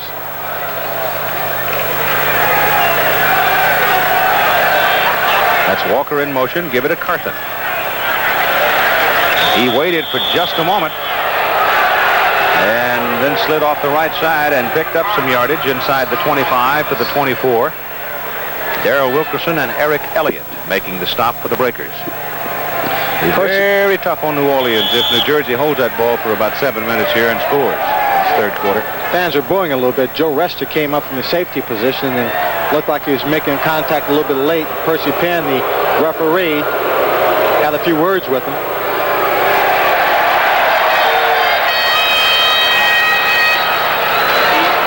Walker. That was a good play by the outside linebacker, number 59, Ben Needham. He just came charging upfield, blocked off the outside, then stepped right in beyond the lineman who was blocking, stopped Herschel in his own backfield. Ben played for Bo up at the University of Michigan. It is 3rd down and better part of 8 yards now as Sipe drops to throw. Bowers open down the middle. He goes the other way, and the pass is caught inside the 10 by Clarence Collins, and you got a penalty flag in the backfield, and you may have a holding call coming here. Percy Penn, the referee, threw it. He's the man that works behind the offensive backfield. No, they're saying the other way, apparently. So I guess I would certainly think New Jersey would take the play because they've got the ball down inside the 10-yard line, 1st and goal at the 9, and Mike Brewington, inside linebacker for New Orleans, is down and hurt. Threw off his helmet. Can't find his legs. Can't get up in his own legs.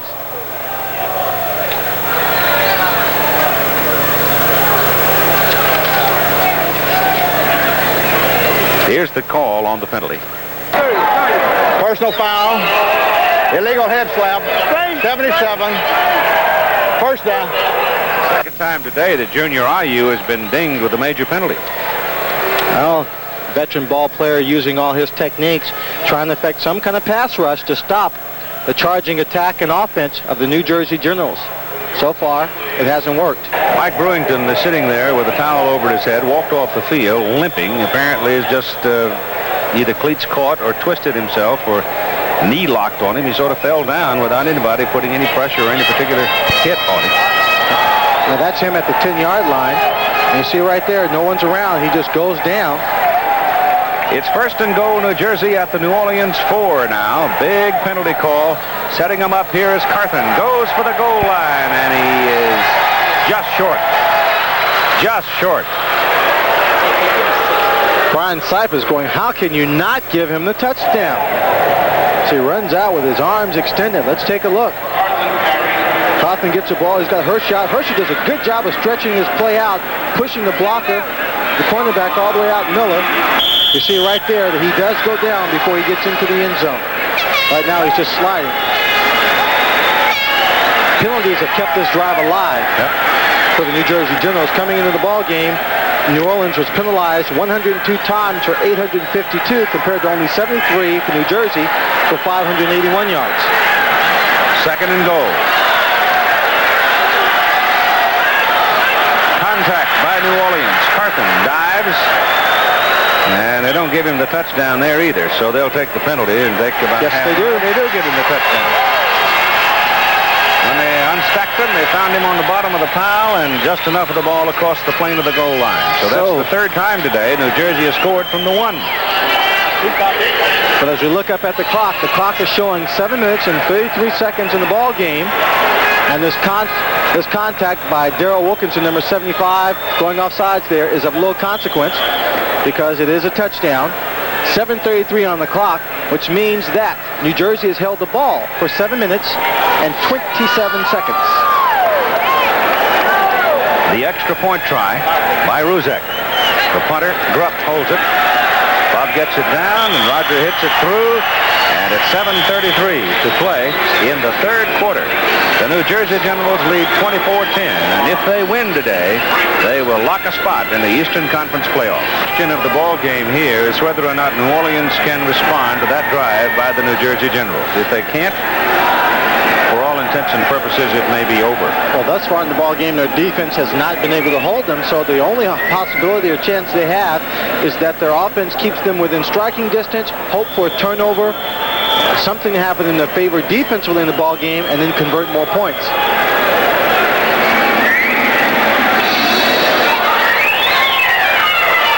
Tony Good at the 5. He went the wrong way. He went to the right. If he'd come back to the left, he had a lot of real estate that was available to him. But he does bring the ball back to about the 23 and first down. The New Orleans running game today, Marcus Dupree now out of the ball game with a pulled left hamstring. 7 carries, 17 yards. Buford Jordan has had 7 carries and only picked up 14 yards. And Herschel hasn't done a whole lot either, so no one's showing up anyone. Right. But right now, it figures New Orleans is going to put the ball up. He's got Lockett. And a first down. Frank Lockett stretching for all he could get out of it, and he's past the 39 for a first down out of the arms of Terry Daniels. Well, it's the same play they ran earlier in the ball game in the first half. Again, the defense is giving it up. Daniels looking inside, trying to read the quarterback in the zone coverage. Number 53 is Bob Leopold, the linebacker, who is playing off and underneath. He can't get there in time. They're giving him a 10-yard cushion in the coverage. They should be able to march down the field all day long. Lockett 4 catches for 63 yards in the ball game. 24-10 right now. And this is Jordan. Up the middle goes Buford, and he runs for a first down up the middle. Takes it to the 40, near the 45 of New Jersey. Danny Knight of New Jersey now, the wide receiver with Mike Adamle. Keith, he's been wearing a big grin all afternoon, and why not? Because the wide receivers for the Jersey Generals have been rediscovered, Danny. I guess you worked a lot on the passing game this week after what happened last week in Tampa Bay. Yeah, we worked on the pass game a lot this week. And we tried to mix it up a little bit today, pass and run, so we got it down pretty good. Brian's found you an awful lot this afternoon. Yeah, he found me a lot, and I'm kind of glad. You've been doing terrific. Okay. Keith? I'm kind of glad. Here's the old flea picker as Johnny Walden puts it up for Lockett. They was late developing Pass it. interference. Got a penalty flag in the end zone. It'll be New Orleans ball, first down on the Jersey 1. Terry Daniels, number 24, and Gregory Johnson, number 27, the men back covering. Johnny Walton on the flea flicker. It developed a little bit slow, Keith. He didn't quite grab that ball on the lateral back as fast as he wanted to. Lockett had gotten downfield very, very quickly. He heaved it to try and give his receiver a chance to go. You see, he's behind both defenders, but he has to wait for the ball. And while he's waiting and slowing down, Johnson backs right into him. Looking back at the ball, they'll call it unintentional pass interference. I thought sure they were going to call it flagrant that time. I really did. Good job of acting. If he hadn't been looking back at the ball, they probably would have. Interference, defense, number 27, first down. That came as close as any I've seen all season, you know, worthy of a call down that deep. Well, yeah, it did, but the important thing is that Johnson did the smart thing, Keith. He turned around, was looking back at the football as if he didn't see Lockett. Didn't realize Lockett had slowed down and run over, drifted over to try and make a play on the ball. So the Breakers... He falls down out of control. Looks like it's an accident. The Breakers don't get the big call. They settle for the first down at the New Jersey 30. Judgment, it can go either way, and Swanee's point is well taken. Lockett's pass to Lockett.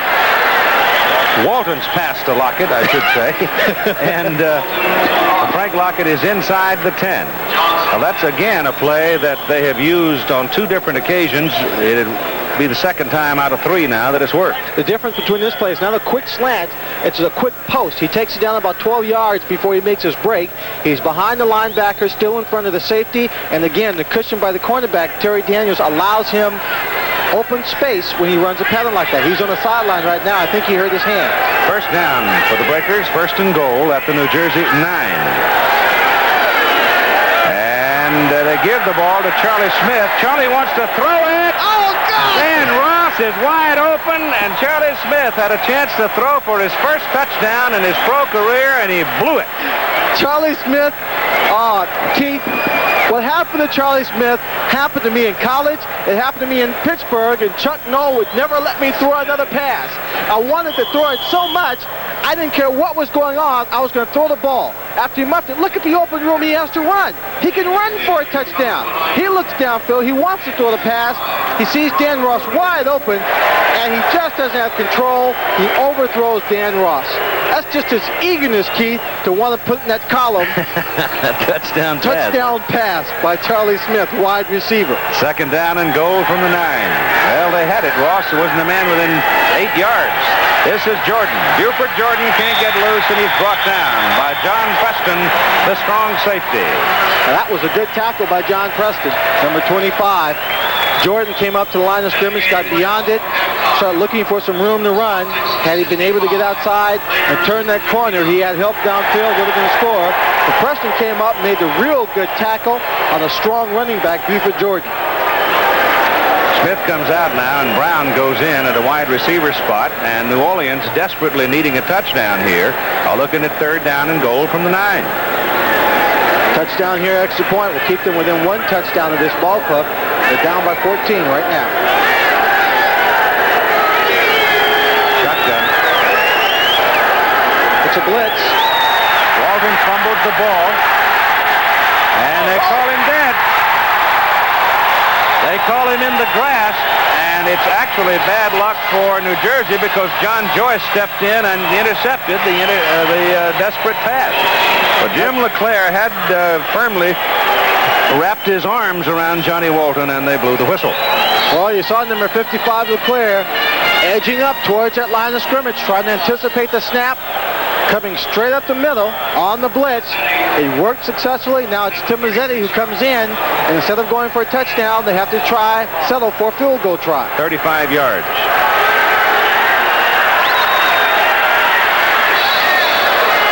Got it. Hooked it back in from the right side. And so at 3:37 to play in the third quarter, the Breakers get 3, but that's not what they really needed at this point. They needed 7. It is now New Jersey 24, New Orleans 13. The Los Angeles Express not exactly blowing Oklahoma away. Doug Williams out for the season. Rick Johnson quarterback for Oklahoma, and it's on the 17-10 ball game with the Outlaws in the hunt. And the Houston Gamblers now have stretched it out to a 28-10 lead as Sanders has caught a touchdown pass from Jim Kelly. That'll give him, what, 39? 39 touchdown passes. Sanders came into the game with 82 catches for over 1,000 yards himself. Now they're lighting up the skies in Houston.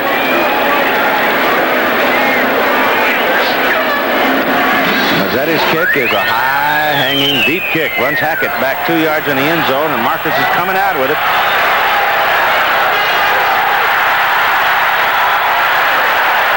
He's a loper. Now that time Long legs covers a lot of real estate. he loped into the arms of Bruce Miller, and he picked him up and laid him down. But it was a very good kickoff return. 31 yards. We'll see what New Jersey does with it. 3:25 in the game.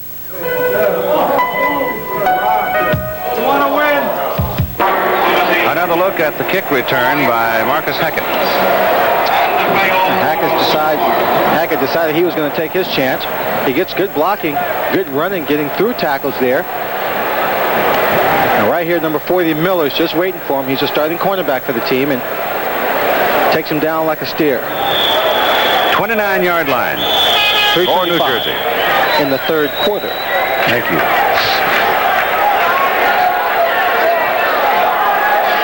There's Marcus Dupree. That's bad news for the Breakers.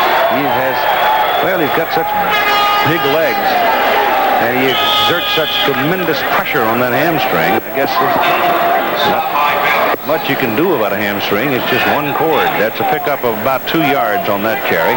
Here's Mike Adamle.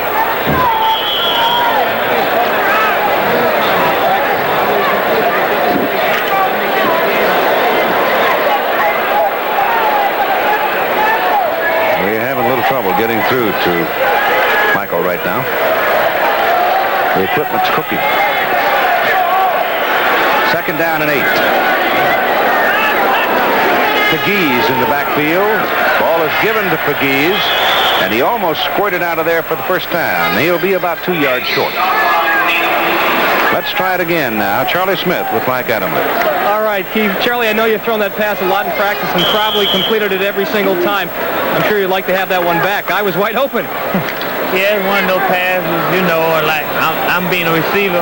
If I drop one, I say I'd like to have it back, but you know, like everyone that knows, it doesn't come back, and it's just a missed opportunity on my part. The other 10 guys did what they had to do. I just didn't get my job done. Okay, Charlie. Unfortunate thing. All right. Thanks. Keith. Satch pass thrown short to Sam Bowers. First down, Big Sam. The Fordham Ram goes to the 44 of New Orleans, and another New Jersey first down. Now a moment with Jim Lampley at our sports control. Keith, here's a look at the 62-yard Jim Kelly to Ricky Sanders touchdown pass, which has given Houston a 28-10 lead. On this play, the Gamblers broke the American Professional Football record for most total offense in a season. They're closing in on 7,000 yards. If they weren't playing in air conditioning, you could get heat frustration moving the chains. Back to Keith Jackson. You know, it looked like Sanders might have pulled a hamstring on that play, too. Here comes Pegues. He's an ex-quarterback. He's got it in the air. Herschel Walker, touchdown!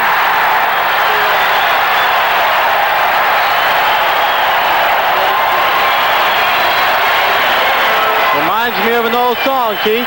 Anything you can do, I can do better. That time, number 30, Pegues threw it in the air, 44 yards, a strike to Herschel Walker. Yeah, but Pegues used to play quarterback. That's when he came to Oklahoma. He was a quarterback. A little bit of a difference there, but he did put it right on the on target. Yes, he did. He just stopped, pulled up. Herschel did a great job just running downfield, getting beyond Miller, number 40. Did a great job getting turned around to make the catch. The New Jersey offense opened up.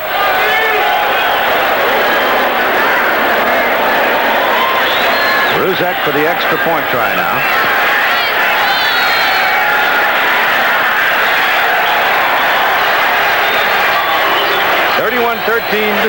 The New Jersey Generals. We'll take another look at Rod Pegues. 2 backs in the backfield. Herschel splits out with 3 wide receivers and a single setback. There's the flip. Looks like it's going to be a run. New Jersey taking control of their destiny. New Orleans a chance to control to some degree this afternoon their destiny, needing a win to keep their playoff hopes alive. Have fallen victim to an offense that came out today to play a football game, to open things up, to play much less conservatively than they have played in the past. Well, we do know for a fact that Philadelphia will be the host team in the Atlantic Division because of their record, and Washington is leading Birmingham first quarter 7-0. That's a bit of a surprise. And right now, based on the fact that New Jersey has to play Denver here next week, and then they finish the season at Philadelphia, it's possible, maybe under the lessening circumstances, that New Jersey could steal another one from Philadelphia. And Philadelphia actually gave them one away here early in the season. They had a chance at 5 turnovers in the ball game. There's Marcus Dupree. He's in street clothes now. But right now, you would have to sort of guess, and it's not by any means determined, that if Birmingham is the host team in the Southern Division, then probably New Jersey will be playing at Birmingham. Though Tampa Bay and Birmingham will loss by Tampa Bay to getting tougher Memphis team is really the thing that's going to haunt them on their divisional record. So this is Tony Good from a yard deep in the end zone trying to get outside with it, and he won't do it. He'll get back to about the 15, and that's where New Orleans will have to go to work. So you would have to say that probably the alignment of the playoffs in the Eastern Conference would be Tampa Bay at Philadelphia, which will be something, and New Jersey at Birmingham. If Tampa Bay and Philadelphia are going to meet for a divisional playoff game, the way Tampa Bay has been playing recently, and you look at the way Philadelphia has been struggling against lesser opponents, not having seen those games, I don't know what personnel they're playing or under what circumstances the games have been so close. Philadelphia may not see the next playoff game. Well, Tampa rolled up 40 on New Jersey. They rolled up 42 against Memphis last night. And Birmingham still got to play Memphis. And Memphis is not a gimme. The ball is handed off inside with Buford Jordan carrying, and he goes from the 15 up to about the 18. But Memphis last night had Tampa Bay down, I understand, 17-7 before Tampa came back to win by 18. There's the clock. Running down at the end of the third quarter. They do not have to take a play if they do not choose to. I don't think they'll have enough time to get it off. And they won't. Nope. Third quarter is over. 31-13, New Jersey lead. And we will continue with the final period of play after this message and the word from our local station. The United States Football League, an exclusive presentation of ABC Sports. Today's game being brought to you by Olympic Gold and Silver Coins from the U.S. Treasury. The first United States Olympic coins ever issued. Support the home team with Olympic commemorative coins. And by Bud Light, the best has a taste all its own. Satisfying but never filling. So ask for Bud Light.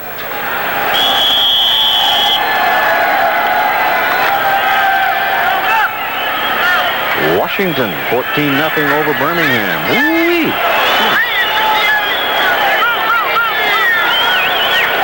New Orleans now, first down at the 18. Walton's pass thrown short to Anthony Steele, fumbles the football and got it back. Covers it at the 26. Rod Pegues, who threw the touchdown pass with Mike. Rod, no sooner did we talk to Charlie Smith about his errant toss. You crank up, throw it for a touchdown. Brian Sipe was telling me, though, that they used Herschel in that case, in that instance, because he's got such a rocket arm. Yeah, we practiced on a lot in practice. We was using the receivers, and they couldn't get under like Herschel could. And it just so happens that we just used it at the right time. You know, I'm glad we did. And we've been practicing on this for, I don't know, for months, you know, and we finally got to use it. I'm glad. Congratulations. Thanks. Keith? I think he is glad. He is. Is he trying to tell us he has a rocket arm? On first down, the pass good to Dan Ross, and Dan Ross goes for another breaker first down as he reaches the 44. Now New Orleans with a little room to work, trying to move it upfield, but they trail 31-13. 28-13 now as Seibel has kicked another field goal for the Chicago Blitz. A lot of those people keeping their head down in that Chicago uniform because new ownership comes in next year. And Eddie Einhorn taking over the ball club. I would imagine they want to have a fair shot at making the team. There is no particular obligation, however, on the new owner's part. From the 44, the first down as Johnny Walton works out of the shotgun. Pass is away. Pass is caught at the 49 of New Jersey by Charlie Smith. And that's a pickup of 7. Or was it Dan Ross? It was Dan Ross. Dan Ross. Tackles made by John Preston, number 25, the strong safety, and Bob Leopold. A little zone route. He gets in between them. Drives Leopold back. Preston coming up. That was a 6-yard pickup. Walton goes bigger this time for Nolan Franz. And the pass is too high as Gary Barbaro hits Franz.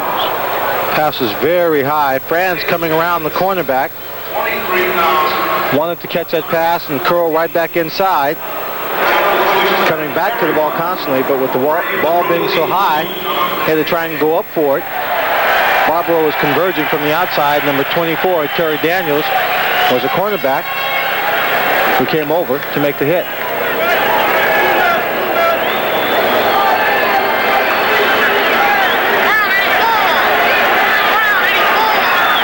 Third down and about 4.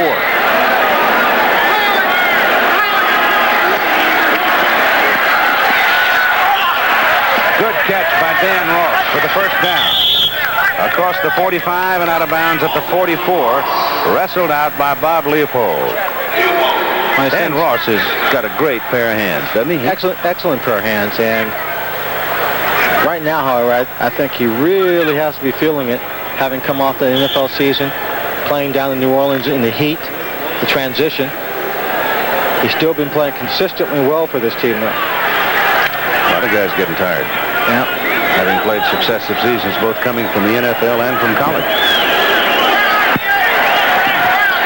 Walton now with 203 yards in the air today on 17 completions out of 22 attempts.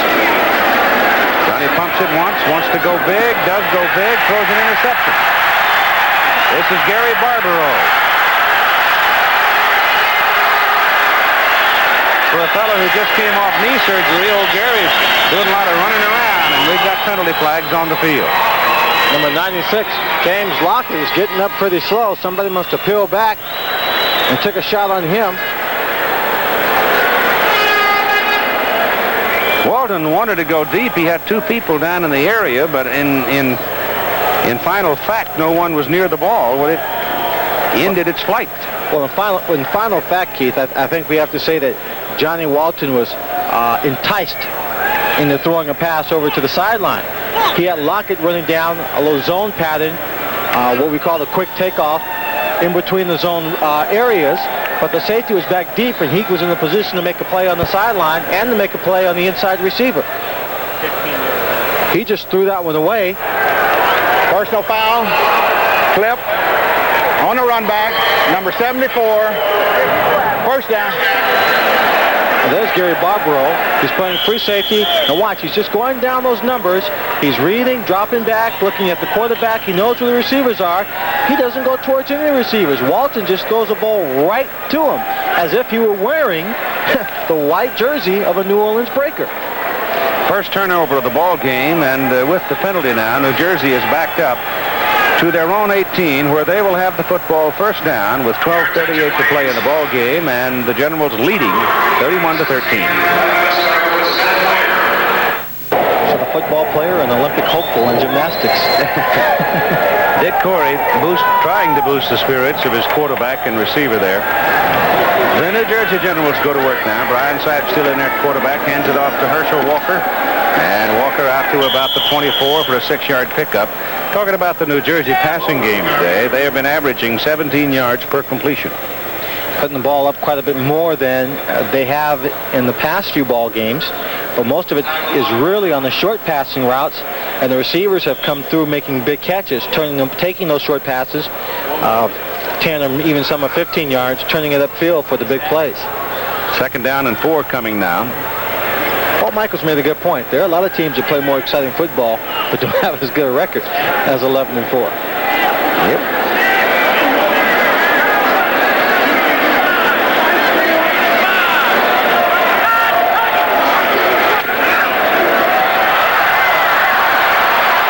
Charles Harbison gets Mr. Walker and brings him down right about the line of scrimmage.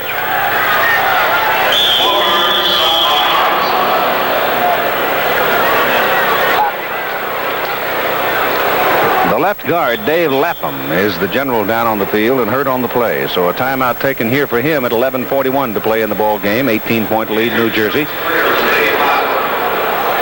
You know, if Birmingham should stagger, and they're trailing 14-0 in the first quarter to the Washington Federals, and then Tampa Bay comes in, it still won't matter that much, I don't believe, because Birmingham will still have a better divisional record than Tampa Bay.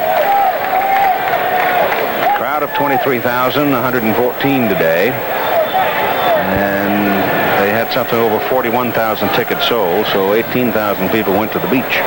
We'll be off next week with our presentation of USFL, so that we will have full 18-hole coverage of the U.S. Open Golf Tournament from the Wingfoot Club, just north of New York City in the community of Mamaroneck. One of the great sports events in the world, really, whether you like golf or not, because the pressure of a major chess, Captain Breaker, the pressure of a major championship in any sport adds a dimension to it that does not exist in the norm. And certainly the U.S. Open is the most important golf tournament in the world. As far as commercial endorsement or acceptance by your peers, and in most instances you have had to earn your way to get into the U.S. Open anyway. You don't arrive by invitation unless you are highly deserving of it. Makes those little four-foot putts on that green a little longer. And it looks like a piece of bad news there as David is walking off the field with that left pant leg rolled up, and he is a key figure in the offensive front for the New Jersey Generals. So let's hope it is not a serious injury for the big guy who comes from Syracuse and played 10 years with the Cincinnati Bengals.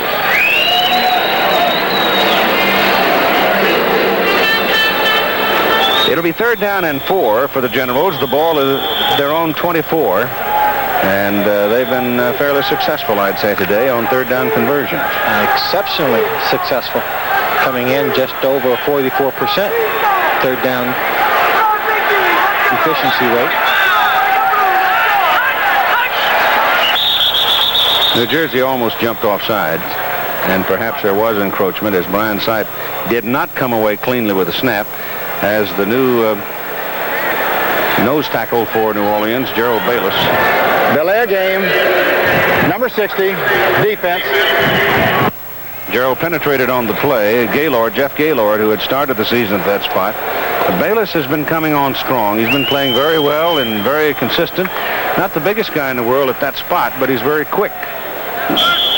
Well, if you're going to play nose tackle, if you're not going to just be big and overpowering and just consume the man in front of you and occupy a lot of space, then you have to have a lot of quickness to outmaneuver the people on that front line, get into the gaps and seams and into the backfield.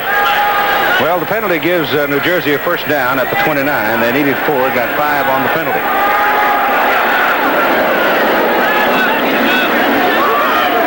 Walker hands the ball off to number 85, Timmy White, who has just joined the ball club.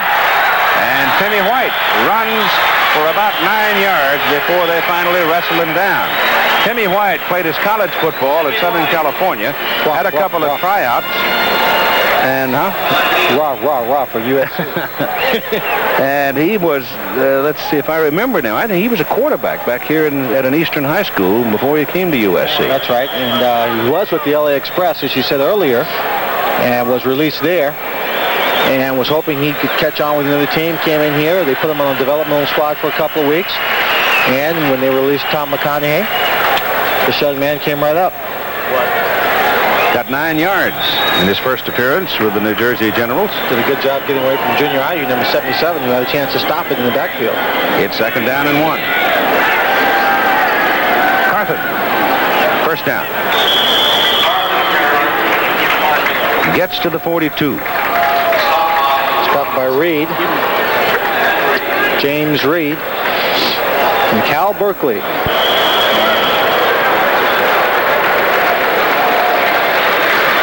Time remaining in the ball game. Exactly 10 minutes.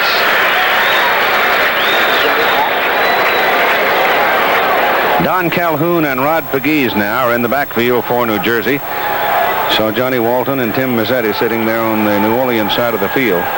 But unless something pretty dramatic happens very soon for the Breakers, they're going to lose this football game and be out of the hunt for a playoff spot. Pegues is cut down short of the line of scrimmage, a loss of about 2 yards. Charles Harbison, number 42, looping in to do it. Number 79, Clint Linsell, also coming in play. Look at Harbison, he's just sneaking up there, looking to get an edge, gets to the outside, turns his play inside, right into Winslow.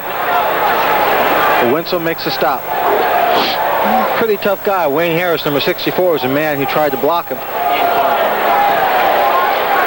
And all Charlie wanted to do was just stop it from going around the outside and escaping his defensive help. Second down and about 12. His sight drops.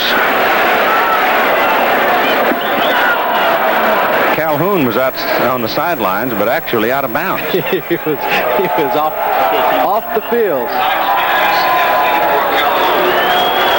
Brian Sipe dropped back, kind of double pumped it as we see the Houston Gamblers out in front, 35-13. And this score still the same. LA Express 17-10.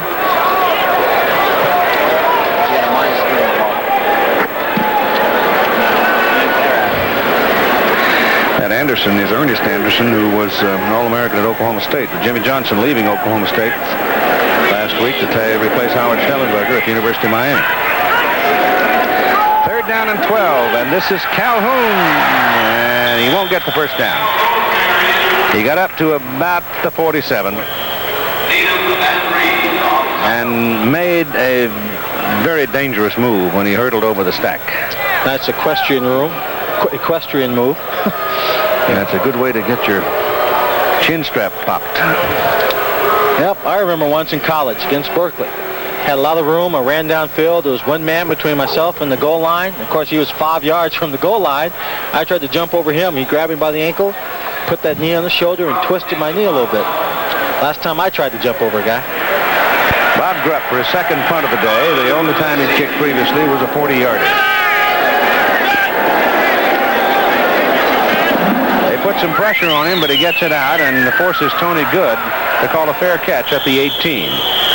Ball hung up there for quite a long time, and the coverage was quite good on it. 35-yard punt, and New Orleans trailing by. It wasn't a particularly big day for him. He did catch a 44-yard touchdown pass. He ran for 41 yards. And now you've got Doug Woodward in at quarterback for New Orleans. Doug Woodward relieving Johnny Walton. Little swing pass out to Buford Jordan, and that doesn't work for anything at all. The ball came loose as he was going down, but they're going to call him down there. There's going to be a loss on the play of about 2 yards. Well, he got tangled up running into his own people. I think that was number 64, Greg Horton. Buford kind of bumped into a little bit. Couldn't get himself on track. No huddle. Woodward's got a powerful arm. There's Charlie Smith down the middle for the first down. Gets to the 30. That's all he needed.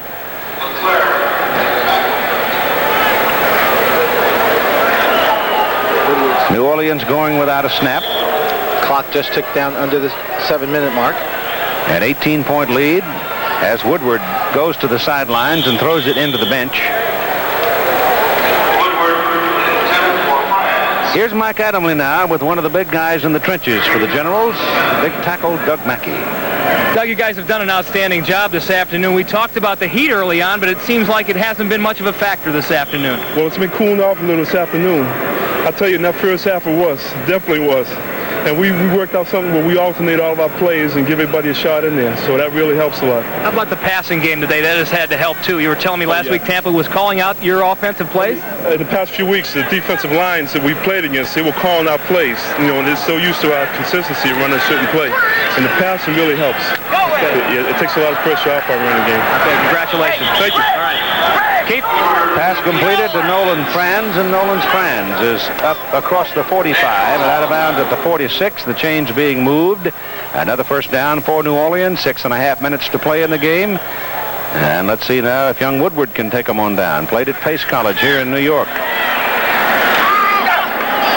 Almost penalty flags are down. The pass had to be thrown over Gregory Johnson. He tried to touch it in to Nolan Franz, and Nolan out of Tulane couldn't quite pull it down, but let's see about the penalty.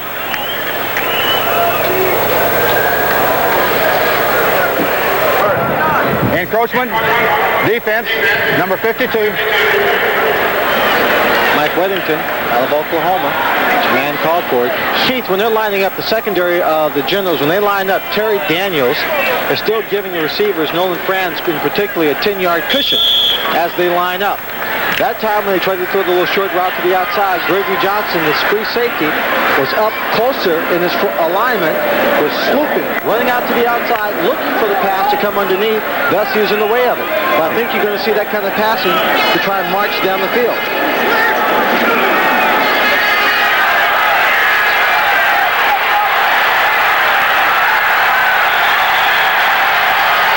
Well, Doug Woodward trying to direct traffic, trying to get somebody deep, and he finally ran out of time. It was Jim Byrne, number 74, that finally ran over and got him. Well, the secondary did a real good job. They're playing zone coverage. They get back in their alignments. They're looking for the receivers. You see right there, Franz trying to come underneath. He's open there for a second, but Willard's rolling out, looking for people. He can't find people. So it's second down and about 18 as Doug Woodward goes down the middle. The pass is caught by Dan Ross, and he's inside the 30, and he's got a first down for the Breakers. Now, Doug Woodward, when he was earlier in the season when we saw him playing, and last year when we saw him playing, would just rear back and fire bullet after bullet after bullet. This is the first real indication today that he is learning the art of touching the ball, putting just enough on it at the right time.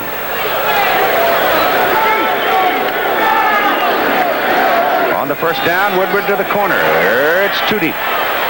Overthrown. He had Franz sort of loafing for a moment and then tried to pick him off in the corner, but he threw it too high and too deep. He had Franz and Marion Brown, but he tried to get him. Right there you see the rushing leaders in the USFL. Cribb still out in front even after missing 2 ball games. Brian had a big ball game out in Denver, though the Stars had to battle. Yeah. Pull that one out, 41-19. Well, this weekend he started out in 3rd place, and with Herschel Walker now sitting on the bench and no indication of him coming back in the ball game, it should remain that way going into next week's ball game. From the 28, it's second down and 10. Woodward goes for Brown, and he trapped it. Try to draw the coverage off of Marion Brown by faking the pass to his left, then coming back. Brown cuts inside like it's going to be a post. He even looks back. When he sees him fake it, then he makes a break to the outside. The corner, also reading the move, and the quarterback was out of the picture. Unfortunately, he could have got that ball and without the bounce, got his hands underneath it, just grabbed it, pulled it to his chest, and rolled over. The official would have given him that as a catch. 3rd and 10 from the New Jersey 28.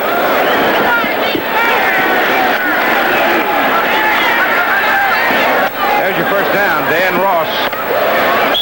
And out of bounds inside the 15 after 13. Well, they had that ball, Keith, starting at the 29-yard line. They were trying to get a big chunk, all 29 yards. You see 5:12 left on the clock.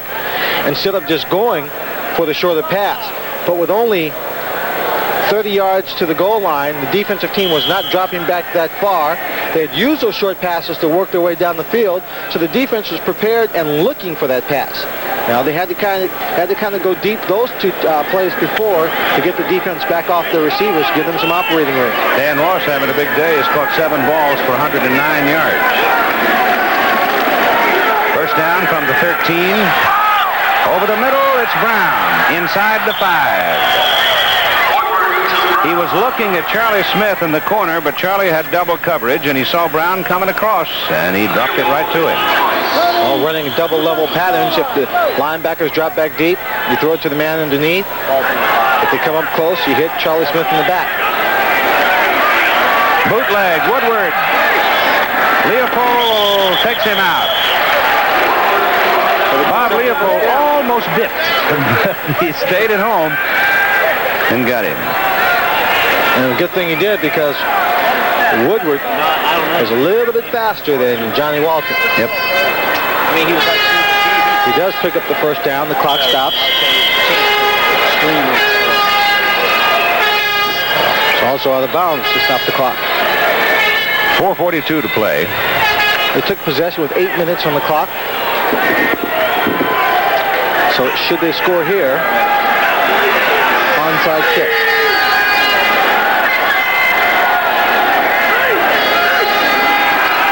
Jordan on a sweep. Touchdown. Buford Jordan.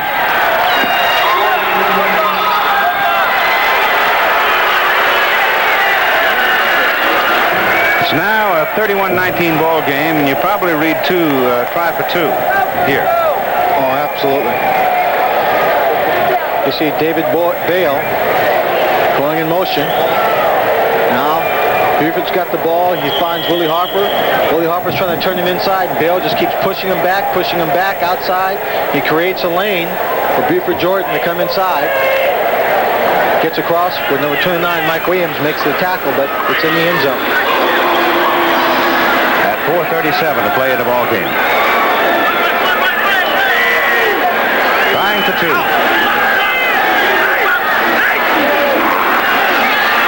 Quick one to Charlie Smith. Caught it. Oh. Little scoop job right in front of Gregory Johnson. You know, from this angle, it looks like it looked to me like it bounced. It looks like it was on the ground. But there's an official. You see the two officials lined up almost in tandem right there. This play is going to happen quickly. Charlie's going to come in from the right side of the screen. There's the pass. He goes down. He gets his hand right on it. And boy, Johnson goes right in front of it. It's close. I can't tell you whether it's on the ground. But that's where an experienced receiver. We talked about the pass before. Rolling over, putting on your chest.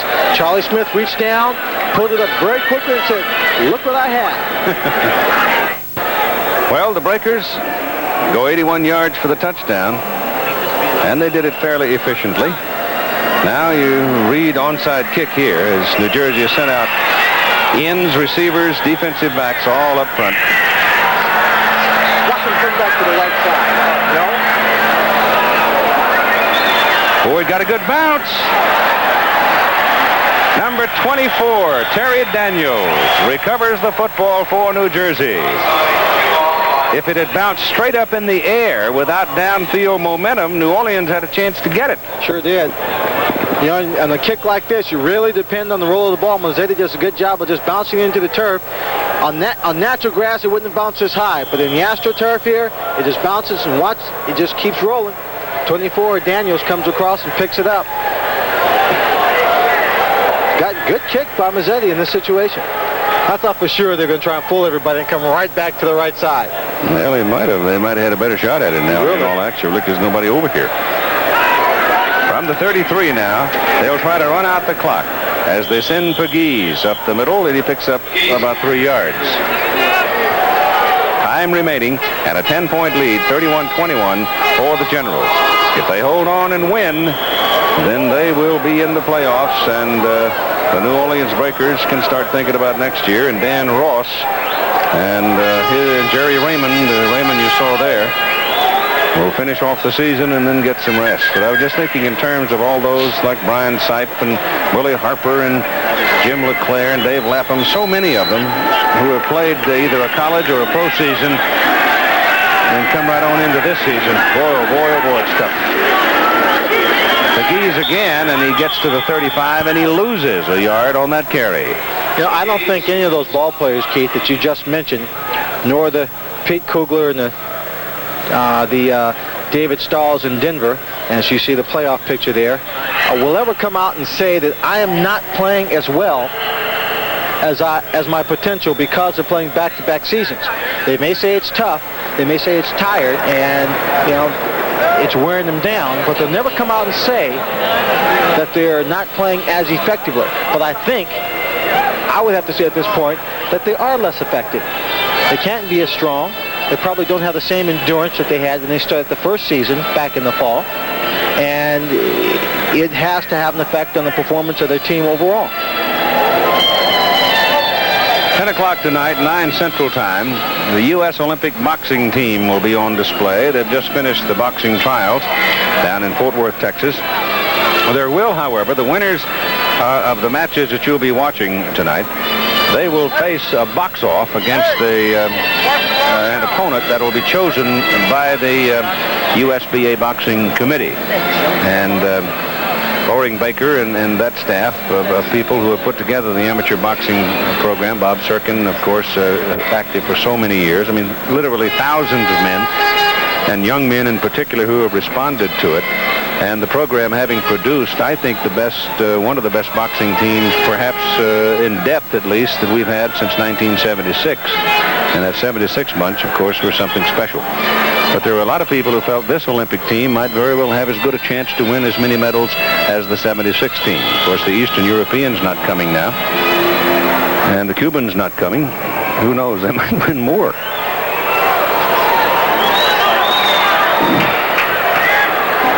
Pretty good boxer up in Canada, too, named Willie DeWitt. That'll be very obvious in the Olympic Games this year. Brian Sipe runs the ball up the middle and looks like he might have a first down. And the only thing I can say, in a ball game that you've pretty well got in hand with 3 minutes to play, leading by 10, playoff spot, literally locked, timeout for the measurement, to see a sore-legged quarterback run the ball up the middle, you got to kind of hold your breath. Well, you hold your breath, but that short-legged quarterback was going to take some lumps. He stood there in the pocket. And he came running forward. Gerald Bayless, number 60, was riding him, trying to haul him down. Why not just dump it?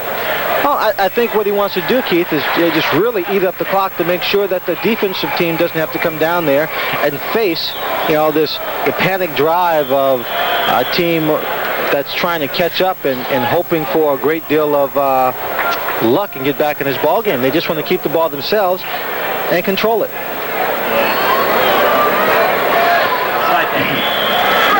If I was his coach and saw him running him, I'd lasso him. I'd get him out of there. He might be going pretty good. 2.5 minutes. Don Calhoun is hit behind the line of scrimmage. Now let's find out about the extent of Marcus Dupree's injury as Mike talks to him.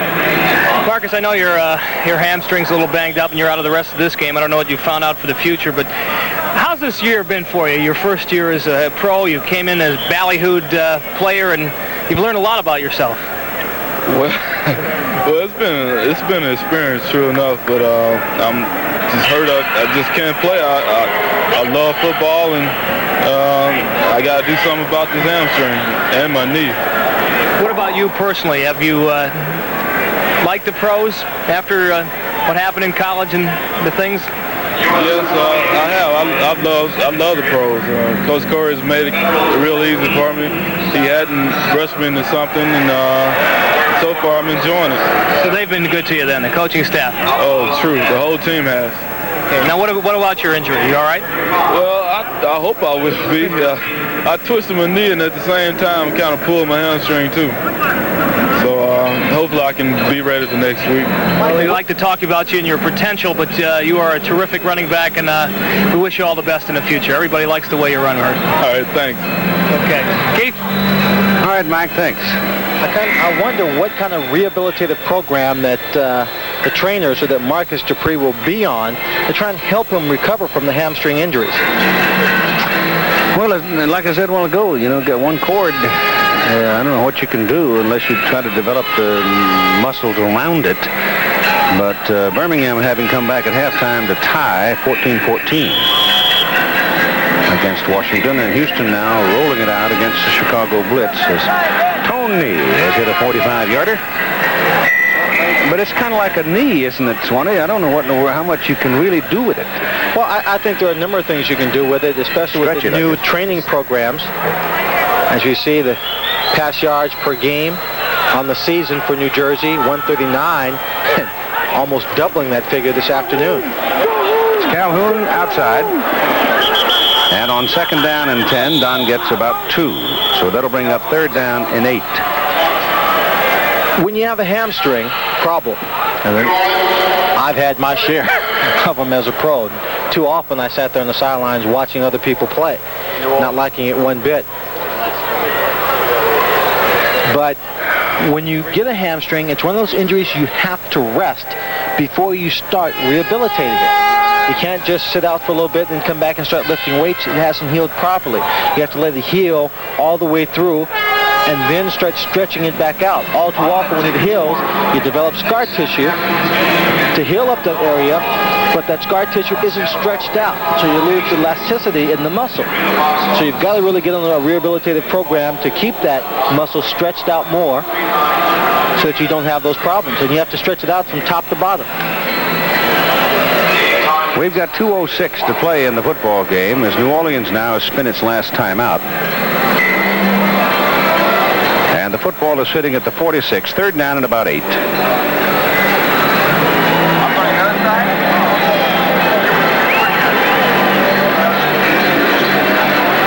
Going back to what you were talking about a while ago, I remember the tall sprinter, but a great sprinter named Steve Williams. Yeah. Steve used to have, in fact, just almost ruined his career by tearing up the hamstring, but he was so overdeveloped and had such strong quadriceps in the upper forward part of his leg and in the thighs that he would just literally tear that hamstring loose. Well, receiver at the University of Tennessee, John Holland, came out in 1974. He had overdeveloped hamstrings too, and once he pulled them, he never was able to really recover from it because there's just so much bulk and not stretched muscle. Brian Saip on third down and 8. Gets his pass off, looped to the sidelines. Brian was hit just about the time he turned it loose, and that's going to get us a flag. The referee was standing right next to it. Brian Millard, number 76, Keith, just pushed someone. I didn't know who he pushed. It could be a New Jersey penalty. What? Or was it that he got pushed? I didn't even see. It's against New Jersey. Okay. 2 minutes to play in the ball game, so as soon as they sort out the penalty here and identify the accused. Well, I think if that was a third down play, Keith, they're not going to take the penalty. They'll make them punt it. And they'll make them punt the football. Personal foul, 76 offense, declined, fourth down, 2-minute warning. So time is out for the 2-minute warning. Millard is hollering out on the field, and New Jersey will be facing a punt. Sharp introduces a revolutionary man who came in and just got enough of him. So New Jersey will keep the ball. Yep, and they'll run it up the middle, let the clock run out, run their plays off, and the ball game will be over. We have had more lawyering from the sidelines by players and on the field this season than I can remember, and they've been running into the kicker, number 87, first down. What's Percy going to do now? It happened right in front of him. That's right. Nothing he could do. He's got to flag it. He's got to throw it. I mean, I'm sure he would like to have blinked at that moment, but eyes wide open and shoulder got clipped there. 1 minute and 53 seconds remaining to play. The Generals have the ball, 1st and 10, and a 10-point lead.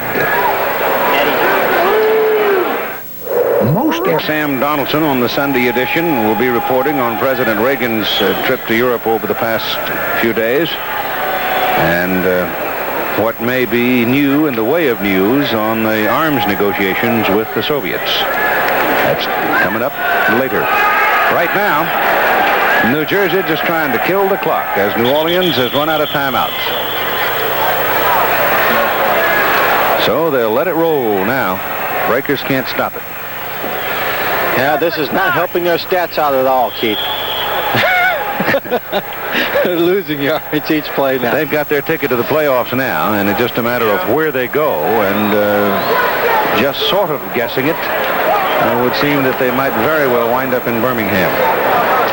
Well, that picture there, scanning the bench of the New Orleans Breakers, tells it all. They had a chance, an opportunity. We're off to a fast start in 1984. They began to weaken. Did not continue their winning ways. They had opportunities against Birmingham. Birmingham came and took a game away from them down in New Orleans. They lost some games they really should have been in. Tampa, disappointing game for them down there. And now here, their last chance really to stay in this ball game, needing to win all their games. New Jersey needing to lose all of theirs. A chance to some degree control their destiny. They did not do it. And 42 seconds on the clock, it ticks down. They'll be thinking about what they can do for next year or just trying to finish out with pride in 1984.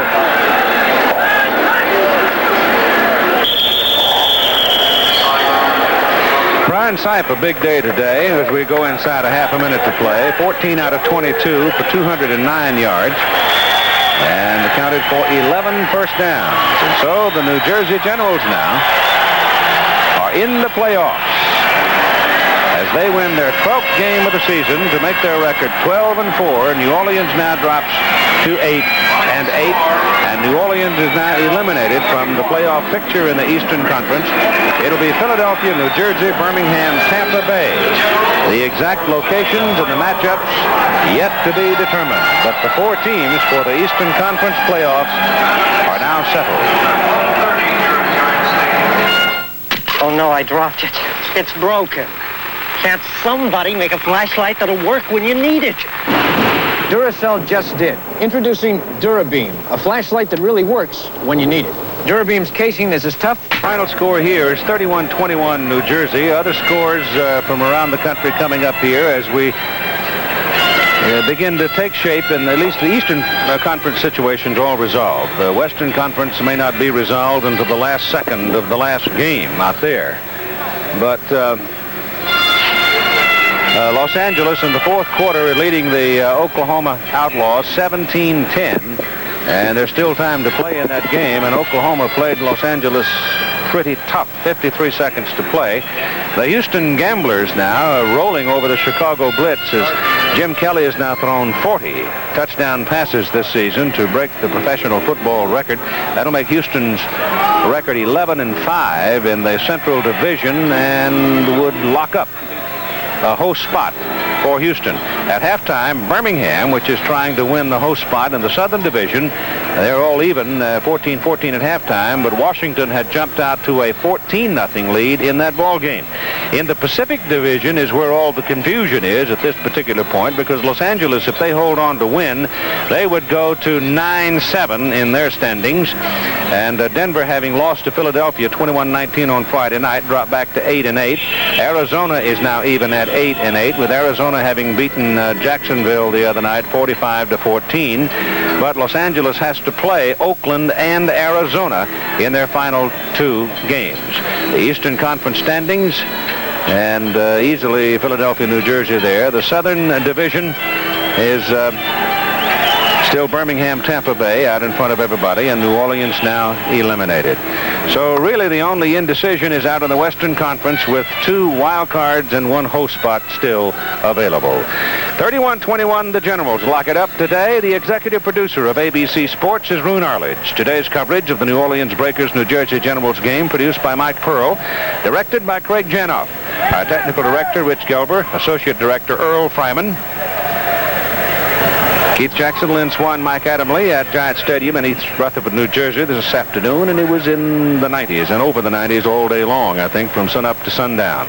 The United States Football League exclusive presentation of ABC Sports, brought to you by Dodge, official cars and trucks of the USFL, by Bud Light. The best has a taste all its own, satisfying but never filling, so ask for Bud Light. And by new improved Head & Shoulders shampoo, rich and thick with a fresh new scent, and improved dandruff control, available in regular and conditioning formulas. Coming up later on ABC World News Tonight Sunday, you'll have Sam Donaldson reporting on President Reagan's return from Europe, and how he feels about possible new arms negotiations with the Soviets, and then later tonight at 10, the United States Olympic boxing trials. Amateur boxing's best, showing what they've got as they battle